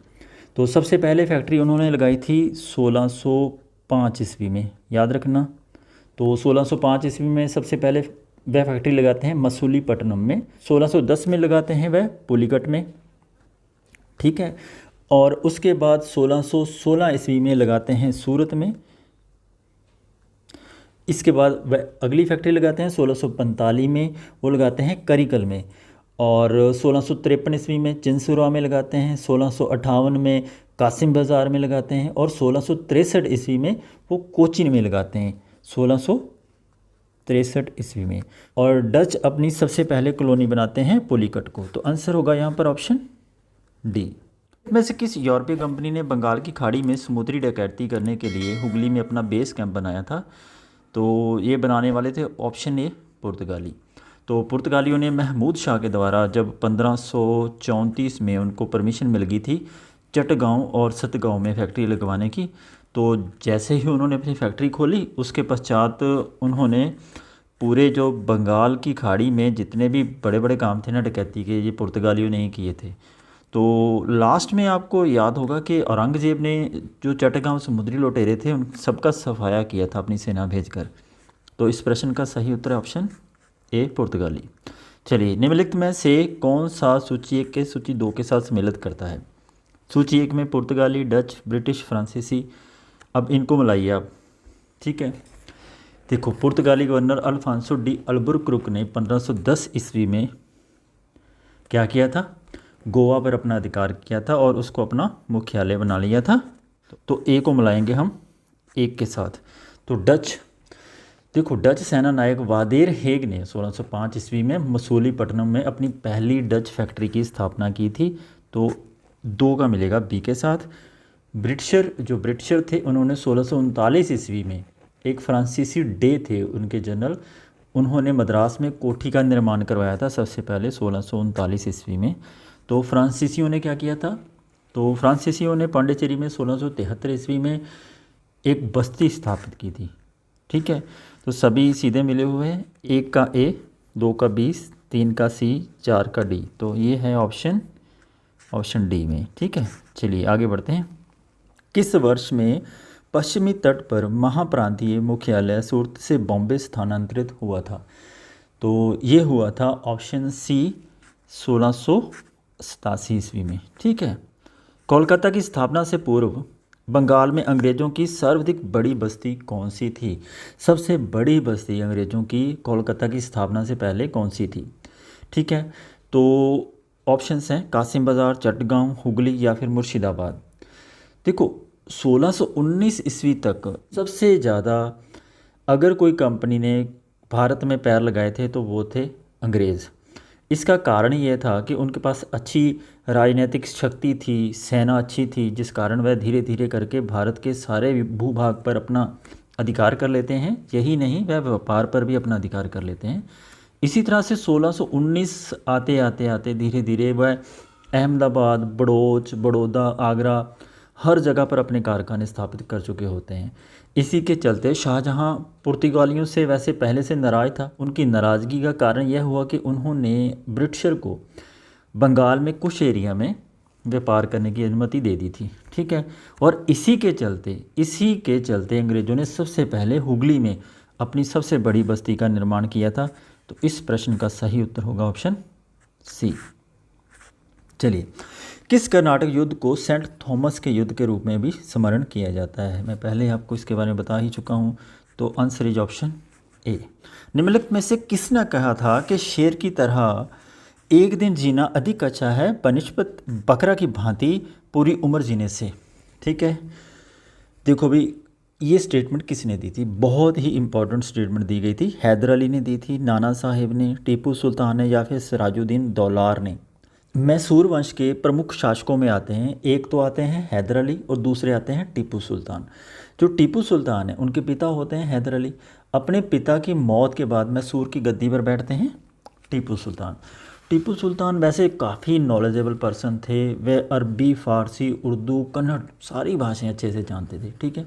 और सबसे पहले उन्होंने सुल्तान की, उसके नाम के आगे सुल्तान लगता है ना, तो सुल्तान की उपाधि भी उसने धारण की थी। याद रखना, 1787 में अपने नाम के सिक्के भी चलाए थे। कई बार मिलाने के लिए पूछ लिया जाता है। 1787 में उसने अपने नाम के सिक्के भी चलाए थे। और फ्रांसीसी क्रांति से प्रभावित होकर, क्योंकि फ्रांसीसी क्रांति उसी समय हो रही थी, तो टीपू सुल्तान ने श्रीरंगपट्टनम में एक जैकोबिन क्लब की स्थापना की थी। तो कहाँ पर की थी? श्रीरंगपट्टनम में, ठीक है। और उसके बाद वो अपने आप को नागरिक टीपू भी कहने लग गया था। ये भी कई बार स्टेटमेंट बेस्ड क्वेश्चन बन जाता है। इन्होंने अपनी राजधानी श्रीरंगपट्टनम में फ्रांस और मैसूर के मैत्री का प्रतीक स्वतंत्रता का वृक्ष, याद रखना, स्वतंत्रता का वृक्ष किसने लगाया था? टीपू सुल्तान ने। कहाँ पर लगवाया था? अपनी जो राजधानी थी श्रीरंगपट्टनम में, ठीक। और उसके बाद क्या होता है कि चौथा एंग्लो मसूर युद्ध होता है, कब होता है? 1799 में। और इसी 1799 चौथे एंग्लो मैसूर युद्ध के दौरान टीपू सुल्तान ने यह कहा था कि शेर की तरह एक दिन जीना अच्छा है, बकरा की भांति पूरी उम्र जीने से। ठीक है, तो ये स्टेटमेंट थी टीपू सुल्तान की। तो और इसी युद्ध में 4 मई 1799 को टीपू सुल्तान अंग्रेज़ों के साथ लड़ता हुआ शहीद हो जाता है। तो आंसर इज़ ऑप्शन सी। चलिए, निम्नलिखित में से किसने 4 परिधीय न्यायालयों सर्किट कोर्ट्स को आरंभ किया, जिसमें 3 बंगाल में और 1 बिहार में इस्टेब्लिश किया गया था? ठीक है, वारेन हेस्टिंग ने, लॉर्ड कॉर्नवालिस ने, विलियम बेंटिंग ने, या फिर लॉर्ड डलहौजी ने। तो कोर्ट्स को, सर्किट्स कोर्ट्स की स्थापना करने का आरंभ किया था 1793 ईस्वी में लॉर्ड कॉर्नवालिस ने। ठीक है, क्योंकि इसी समय के दौरान उन्होंने बंगाल में स्थायी बंदोबस्त की शुरुआत भी की थी। तो आंसर इज ऑप्शन बी।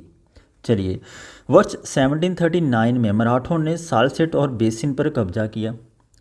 डचों से उन्होंने उसको छीना था, अंग्रेज़ों से छीना था, फ्रांसीसियों से लिया था, या फिर पुर्तगालियों से वापस लिया था। सालसेट भारत के एक पश्चिमी तट पर मुंबई के पास पड़ने वाला एक छोटा सा द्वीप है। तो इसको मराठों ने कहाँ से छीना था? पुर्तगालियों से। तो आंसर इज ऑप्शन डी। निम्नलिखित में से कौन बंगाल का प्रथम नवाब था?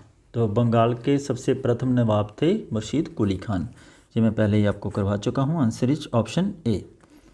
निम्नलिखित में से कौन सा वायसराय साहित्यकार होने के नाते साहित्य जगत में ओवन मेरिडिथ के नाम से प्रसिद्ध था? बहुत ही इंपॉर्टेंट क्वेश्चन है, वेरी वेरी इंपॉर्टेंट। ये पीजीटी हिस्ट्री में भी पूछा जा चुका है, असिस्टेंट प्रोफेसर में भी आम करके जो क्वेश्चन आ जाता है कि यूजीसी नेट हिस्ट्री का, तो ये फेवरेट क्वेश्चन है ही। तो ये थे lord Lytton. Option is D. Lord Lytton का समय था 1876 से लेकर 1880 तक ये भारत के वायसराय रहे हैं, और ये विख्यात कवि, उपन्यासकार, निबंध लेखक, साहित्य जगत में इनको ओवन मेरिडिथ के नाम से जाना जाता है। लॉर्ड वेल्जली ने किसको अपने दूत के रूप में ईरान के शाह जो थे उसके दरबार में भेजा था? रहमत अली खान को, मेहंदी अली खान को, सदाकत अली खान को, रफ़ाकत अली खान को? यह भी क्वेश्चन काफ़ी इंपॉर्टेंट है। तो ये भेजा था ऑप्शन बी, मेहंदी अली खान को, याद रखना। Answer is option B. कब भेजा था? उसने 1799 में भेजा था ईरान के शाह के दरबार में। भारत में पुर्तगालियों ने सबसे पहले अपना दुर्ग कहाँ पर स्थापित किया था? तो ऑप्शन इज ए, कोचीन में। ठीक है, चलिए, कब किया था? 1503 ईस्वी में। ठीक, चलिए आगे बढ़ते हैं। बक्सर का युद्ध कब हुआ था? वेरी इंपॉर्टेंट है, डेट आपको याद रखनी होगी। बक्सर का युद्ध हुआ था 23 अक्टूबर 1764 को।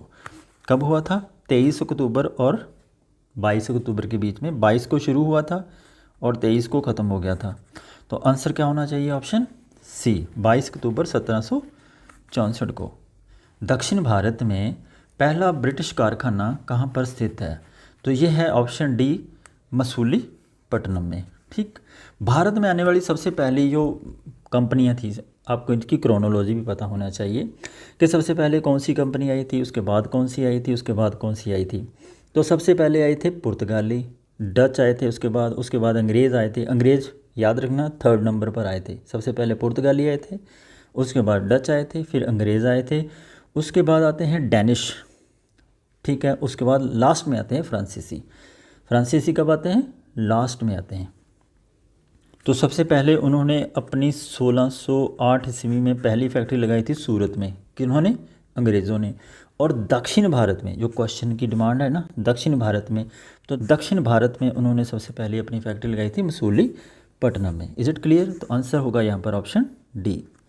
चलिए, सूची 1 में रियासतें हैं और सूची 2 में उनके जो वर्ष हैं, कब कब उसको अनेक्स किया गया था, कब उसके ऊपर ब्रिटिशर ने अपना अधिकार किया था। तो ये इसके ईयर्स हैं, इसको क्रोनोलॉजिकल ऑर्डर में लगा के देखिए कि सही आंसर क्या होना चाहिए। उदयपुर को किया था 1852 में, 17 को मैं पहले आपको बता चुका हूँ 1848 में किया था, और झांसी को 1853 में।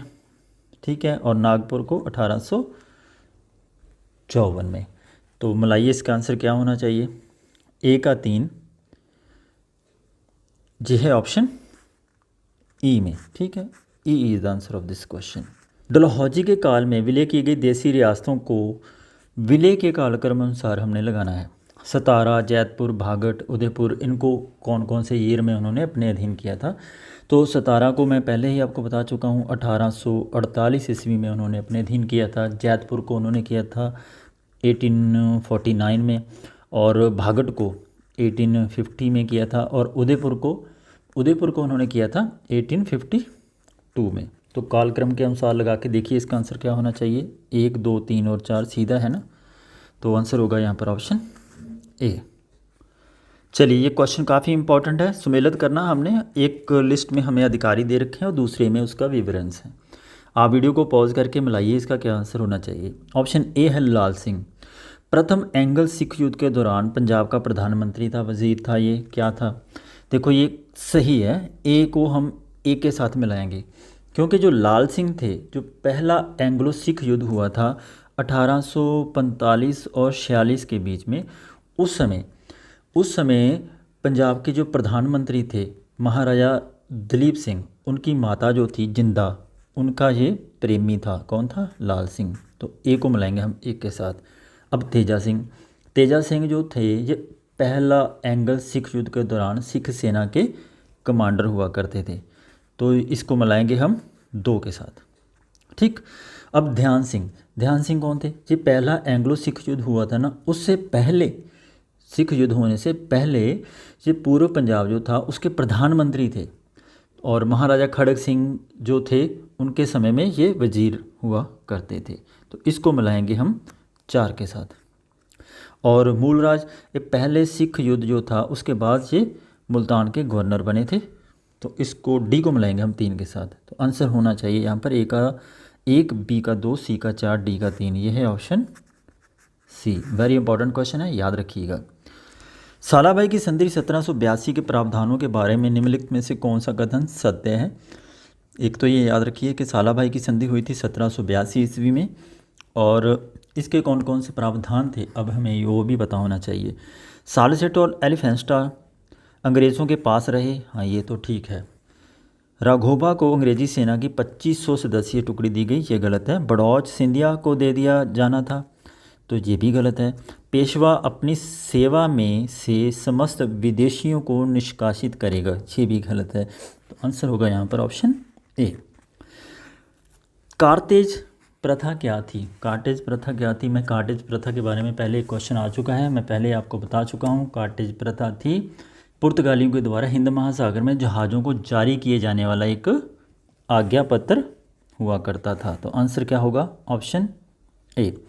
बंगाल का सूबेदार जिसकी आज्ञा से फ्रांसीसियों ने 1673 ईस्वी में चंद्रनगर में अपनी फैक्ट्री लगवाई थी, तो उस समय बंगाल का जो सूबेदार था वो कौन था? ऑप्शंस हैं शाइस्ता खान, सरफराज खान, मुर्शीद कुली खान, अलीवर्दी खान। देखो 1673 ईस्वी में चंद्रनगर में जब फैक्ट्री उन्होंने लगाई थी, तो उस समय बंगाल का सूबेदार था शाइस्ता खान। और इससे पहले आपको पता होना चाहिए कि जो फ्रांसीसी हैं उन्होंने सबसे पहली फैक्ट्री कब लगाई थी? सबसे पहली फैक्ट्री लगाई थी 1668 ईस्वी में, फ्रैंको कोरो की अध्यक्षता में सूरत में। याद रखना, सूरत में उन्होंने अपनी पहली फैक्ट्री लगाई थी। और 1669 में उन्होंने अपनी दूसरी फैक्ट्री लगाई थी मसूलीपट्टनम में, ठीक है। दक्षिण भारत में मसूलीपट्टनम में उन्होंने अपनी दूसरी फैक्ट्री लगाई थी। तो 1673 ईस्वी में चंद्रनगर में फैक्ट्री की आज्ञा किससे ली थी? शाइस्ता खान से। तो आंसर होगा यहाँ पर ऑप्शन ए। चलिए, भारत में पुर्तगालियों की बस्तियों का पहला गवर्नर कौन था? भारत में पुर्तगाली बस्तियों का पहला गवर्नर कौन था? ये थे फ्रांसिसो डी अल्मेडा। आंसर होगा यहाँ पर ऑप्शन बी। ब्रिटिश भारत के इतिहास में मैसूर को उसके पुराने शासक परिवार को सौंपा जाना एक अद्वितीय घटना थी।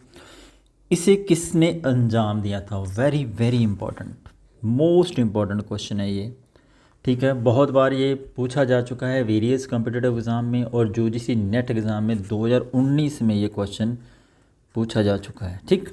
आपको पता है कि डॉक्ट्राइन ऑफ लैप्स आता है, उससे पहले सहायक संधि प्रणाली आती है। तो विलियम बेंटिंग ऐसे भारत के गवर्नर जनरल थे, उन्होंने 1831 ईस्वी में मैसूर को कुशासन का आरोप लगा करके अपने अधीन कर लिया था। 50 साल तक वे अपने अधीन रखते हैं, उसके बाद 50 साल बाद फिर से वापस उनके पुराने जो राजवंश हैं उनको ही वापस कर दिया जाता है। तो ये भारत के इतिहास में एक अभूतपूर्व घटना मानी जाती है। Option B is the answer of this question, क्योंकि लॉर्ड रिपन के समय काल में ये घटना घटती है। लॉर्ड रिपन मैसूर को वापस उसके राजवंश के पास दे देते हैं। तो आंसर होगा यहाँ पर ऑप्शन बी। किस व्यवस्था और बंदोबस्त के अधीन भारतीय राज्य विदेश और रक्षा मामलों के अपने अधिकार खो बैठे थे? तो ये खो बैठे थे सहायक संधि प्रणाली के अंतर्गत। इस बहस का अभी अंत नहीं हुआ है कि ब्रिटिश शासन के अधीन भारतीय अर्थव्यवस्था का अभिलक्षण विकास या गतिरोध था या उत्तरोत्तर गरीबी बढ़ी थी। इस बहस के अंतर्निहित चरित्र का क्या प्रमुख कारण है? ऑप्शंस हैं, गुणात्मक साक्ष्य की विविध प्रकार की व्याख्या की जाती है, संबंधित गुणात्मक आंकड़े अपर्याप्त हैं, लेखक विशेष की वैचारिक प्राथमिकताएं हैं, या फिर भारतीय अर्थव्यवस्था का औपनिवेशिक चित्रण इससे पेश होता है। देखो, इस बहस का अभी अंत नहीं हुआ। ये इस प्रकार का एक स्टेटमेंट है जिससे ये संबंधित गुणात्मक आंकड़े इससे लगता है कि ये अपर्याप्त हैं। तो इस प्रश्न का सही उत्तर है ऑप्शन बी। चलिए आगे बढ़ते हैं। फ्रांसिस कैरो ने भारत में पहली फ्रांसीसी फैक्ट्री की स्थापना कहाँ पर की थी? मैं पहले आपको करा चुका हूँ, 1667 में की थी। फ्रांसीसी कैरो के नेतृत्व में फ्रांस के नाविकों का जत्था जब रवाना हुआ तो 1667 में फ्रांसिस कैरो ने सूरत में अपनी पहली फैक्ट्री लगाई थी। तो आंसर होगा यहाँ पर ऑप्शन ए। सार्वजनिक मंचों पर प्रदर्शनीय कार्यक्रम पर कड़ा राजकीय नियंत्रण लगाने वाले द डेमोक्रेटिक परफॉर्मेंस एक्ट को किस वर्ष में पारित किया गया था? द डेमोक्रेटिक परफॉर्मेंस एक्ट कहा जाता है इसको। तो आंसर होगा यहाँ पर 1876, ऑप्शन सी। प्रथम एंग्लो बर्मा युद्ध जो 1824 और 26 में लड़ा गया था के बाद कौन सी संधि हुई थी? मैं पहले ही ये क्वेश्चन आपको करवा चुका हूँ कि पहला बर्मा युद्ध जो 1824 और 26 के दौरान लड़ा गया था वो कौन सी संधि के साथ समाप्त हुआ था? ये हुआ था याडाम्बू की संधि के साथ। Answer is option D. Europe में 7 वर्षीय युद्ध जो 1756 और 1763 के बीच में लड़ा गया था के फलस्वरूप भारत स्थित फ्रांसीसी और ब्रितानी बस्तियों के बीच भी खुली शत्रुता पैदा हो गई थी। दक्षिण में डुप्ले और बुस्सी की प्राप्तियों को 1760 और 61 में तहस नहस कर दिया गया। भारत में फ्रांसीसी संपत्तियों के पुनर्स्थापन का प्रावधान किस संधि से हुआ था? तो ये हुआ था ऑप्शन सी, पेरिस की संधि से। ठीक है। सरकारी अभिलेखों के संदर्भ में कंसल्टेशन क्या होते थे? बंगाल में अंग्रेज ईस्ट इंडिया कंपनी के तमाम किस्म के कारोबार होते थे जिनको कंसल्टेशन कहा जाता था। अंग्रेज ईस्ट इंडिया कंपनी के तमाम किस्म के सैन्य अभिलेख होते थे। प्रेसिडेंसियों के गवर्नरों को उनके सलाहकारों की रिपोर्ट दी जाती थी। शिक्षा और न्यायपालिका से संबंधित अभिलेख होते थे। देखो, भारत में सबसे पहले ब्रिटिश ईस्ट इंडिया कंपनी का शासन 1773 में शुरू होता है, 1773 में। बंगाल में ईस्ट इंडिया कंपनी के जो जितने भी किस्म के कारोबार थे, चाहे वह सरकारी थे गैर सरकारी थे, उनके अभिलेखों के संदर्भ को कंसल्टेशन कहा जाता था। तो आंसर क्या होना चाहिए? Option A. चलिए आगे बढ़ते हैं। नीचे 2 कथन दिए गए हैं, एक को अभिकथन और दूसरा उसका कारणार है। अभिकथन ये कहता है कि लगभग 1715 में बंगाल व्यापारियों ने ब्रिटिश नौ परिवहन सेवा के विकल्प के रूप में मालवाहक यातायात के लिए ब्रिटिश पोतों के उपयोग को प्राथमिकता दी थी। यस, अभिकथन तो ठीक है। अभी कारण क्या कहता है कि वे निजी जहाज़ को अपना माल सौंपने में असल में उस कंपनी को माल सुपुर्द कर रहे थे जिनका अंग्रेज़ों के पास विशेष अधिकार था। यस, ये भी ठीक है और ये इसका कारण भी है।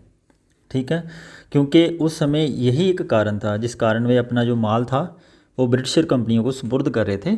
तो ए और आर दोनों सही है और ए की सही व्याख्या आर है। Answer is a. निम्न घटनाओं पर विचार करना है और उनको हमने क्रोनोलॉजिकल ऑर्डर में लगा के देखना है। अब ये क्वेश्चन आपके लिए है, लगाइए वीडियो को, करिए पॉज। श्रीरंगपट्टनम की संधि, सूरत की संधि, सालभाई की संधि, वसई की संधि कब कब हुई थी? इनकी ईयर्स आपको पता होना चाहिए। वैसे तो ईयर्स के साथ साथ आपको इनकी डेट्स भी पता होनी चाहिए।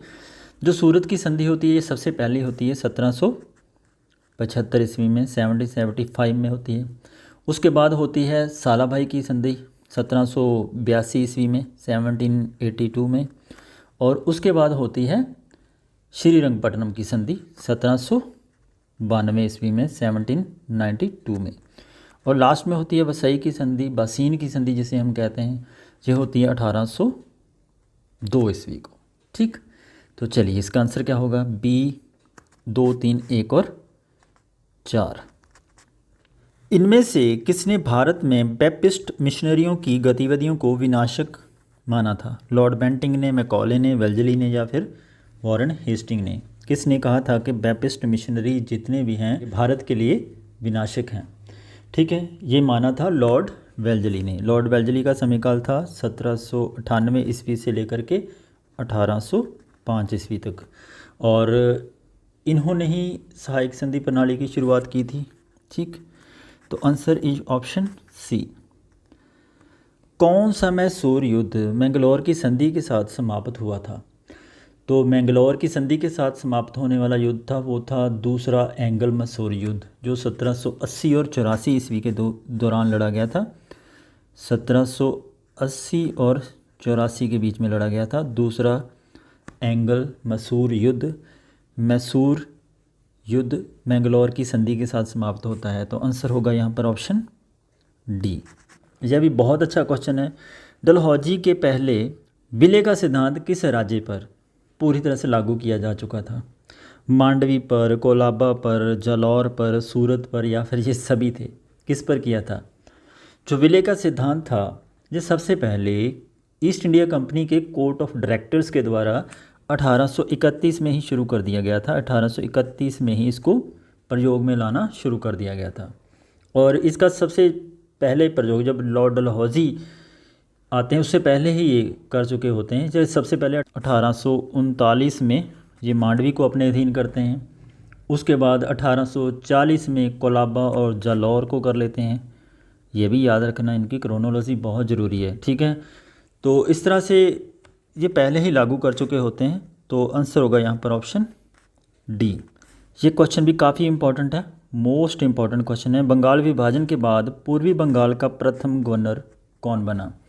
देखो, लॉर्ड कर्जन के समय में 1905 ईस्वी में बंगाल का विभाजन कर दिया गया। बंगाल को दो हिस्सों में बांट दिया गया, पूर्वी बंगाल और पश्चिमी बंगाल।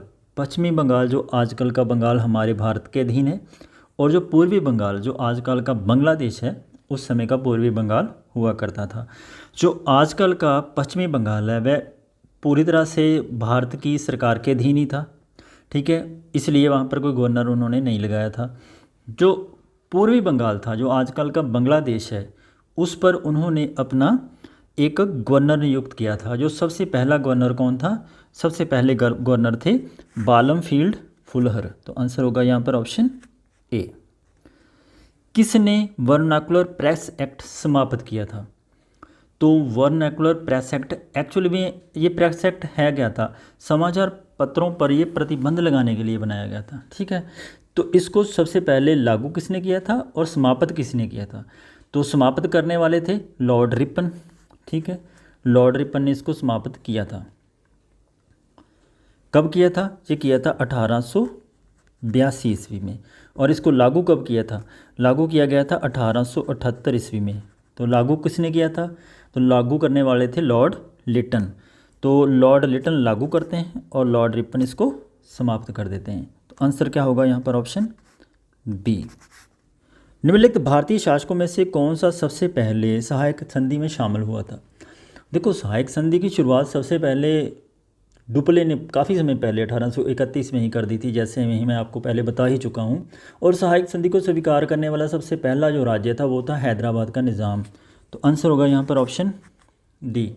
और हैदराबाद के निज़ाम के अलावा बहुत सारे ऐसी और भी रियासतें थी जिन्होंने बाद में अपना एग्रीमेंट दे दिया था। मैसूर ने दे दिया था 1799 में, 1799 में। तंजौर ने दे दिया था उसी साल 1799 में। और पेशवा भी उसी एग्रीमेंट के तहत आ गए थे 1801 ईस्वी में। भोसले उसके बाद आ गए थे 1803 में, सिंधिया 1804 में। तो धीरे धीरे करके इसी तरह से बहुत सारे एरियाज उसके अधीन आ जाते हैं, और अवध का जो नवाब है वो भी 1856 में चला जाता है, उसके ऊपर भी करप्शन का आरोप लगाते हैं, फिर उसको अधीन कर लेते हैं। तो आंसर होगा यहाँ पर ऑप्शन ए। सबसे पहले एग्रीमेंट साइन करने वाले थे निज़ाम, कहाँ के, हैदराबाद के निज़ाम। तो आंसर होगा यहाँ पर ऑप्शन डी। डुप्ले की अवज्ञा कर लाब्रो दोनों के द्वारा अंग्रेज ईस्ट इंडिया कंपनी को पुनः मद्रास लौटा दिया गया। इसके पीछे कौन सा कारक नहीं था?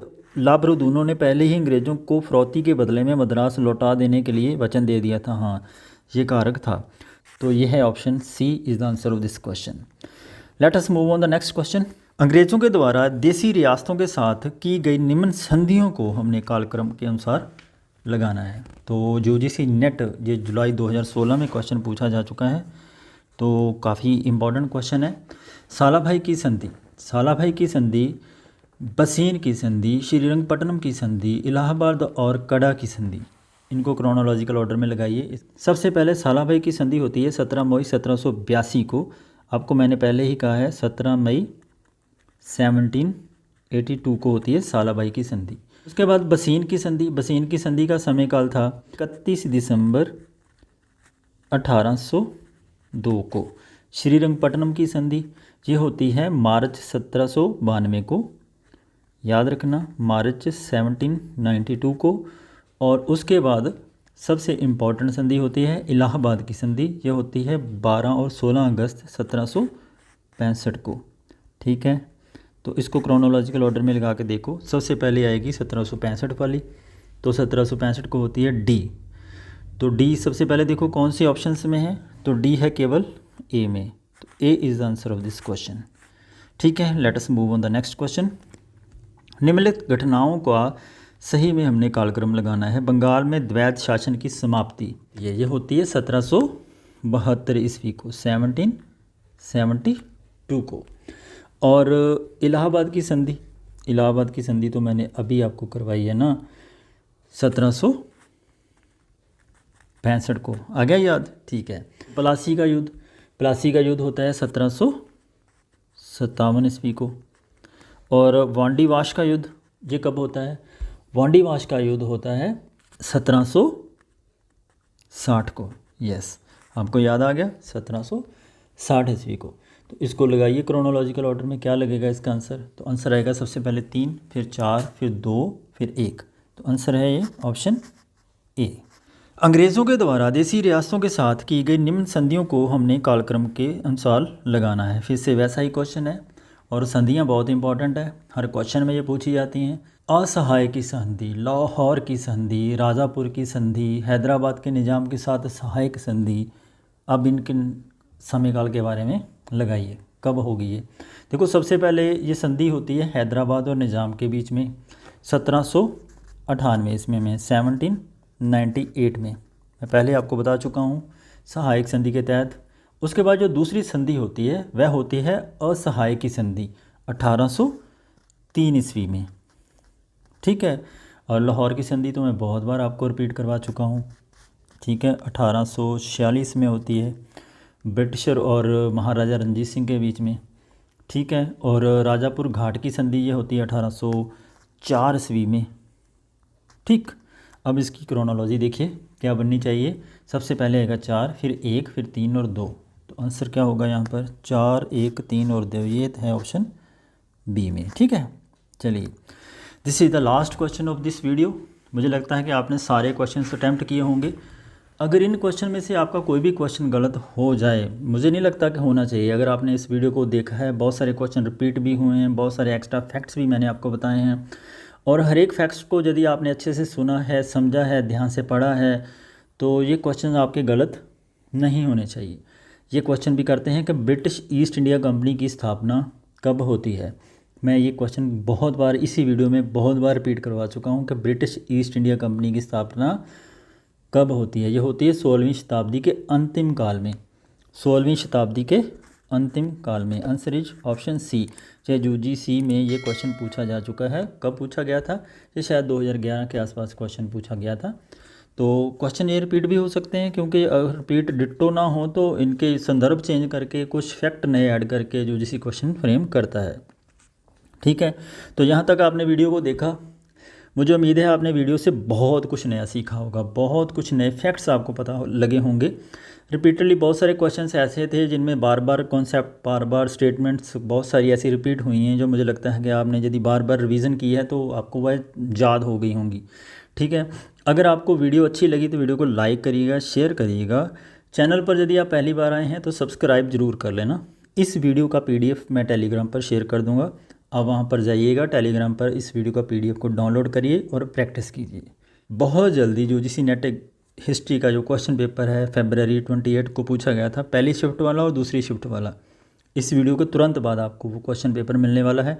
तो उसके लिए आप चैनल को सब्सक्राइब ज़रूर कर लेना। मिलते हैं किसी और वीडियो में।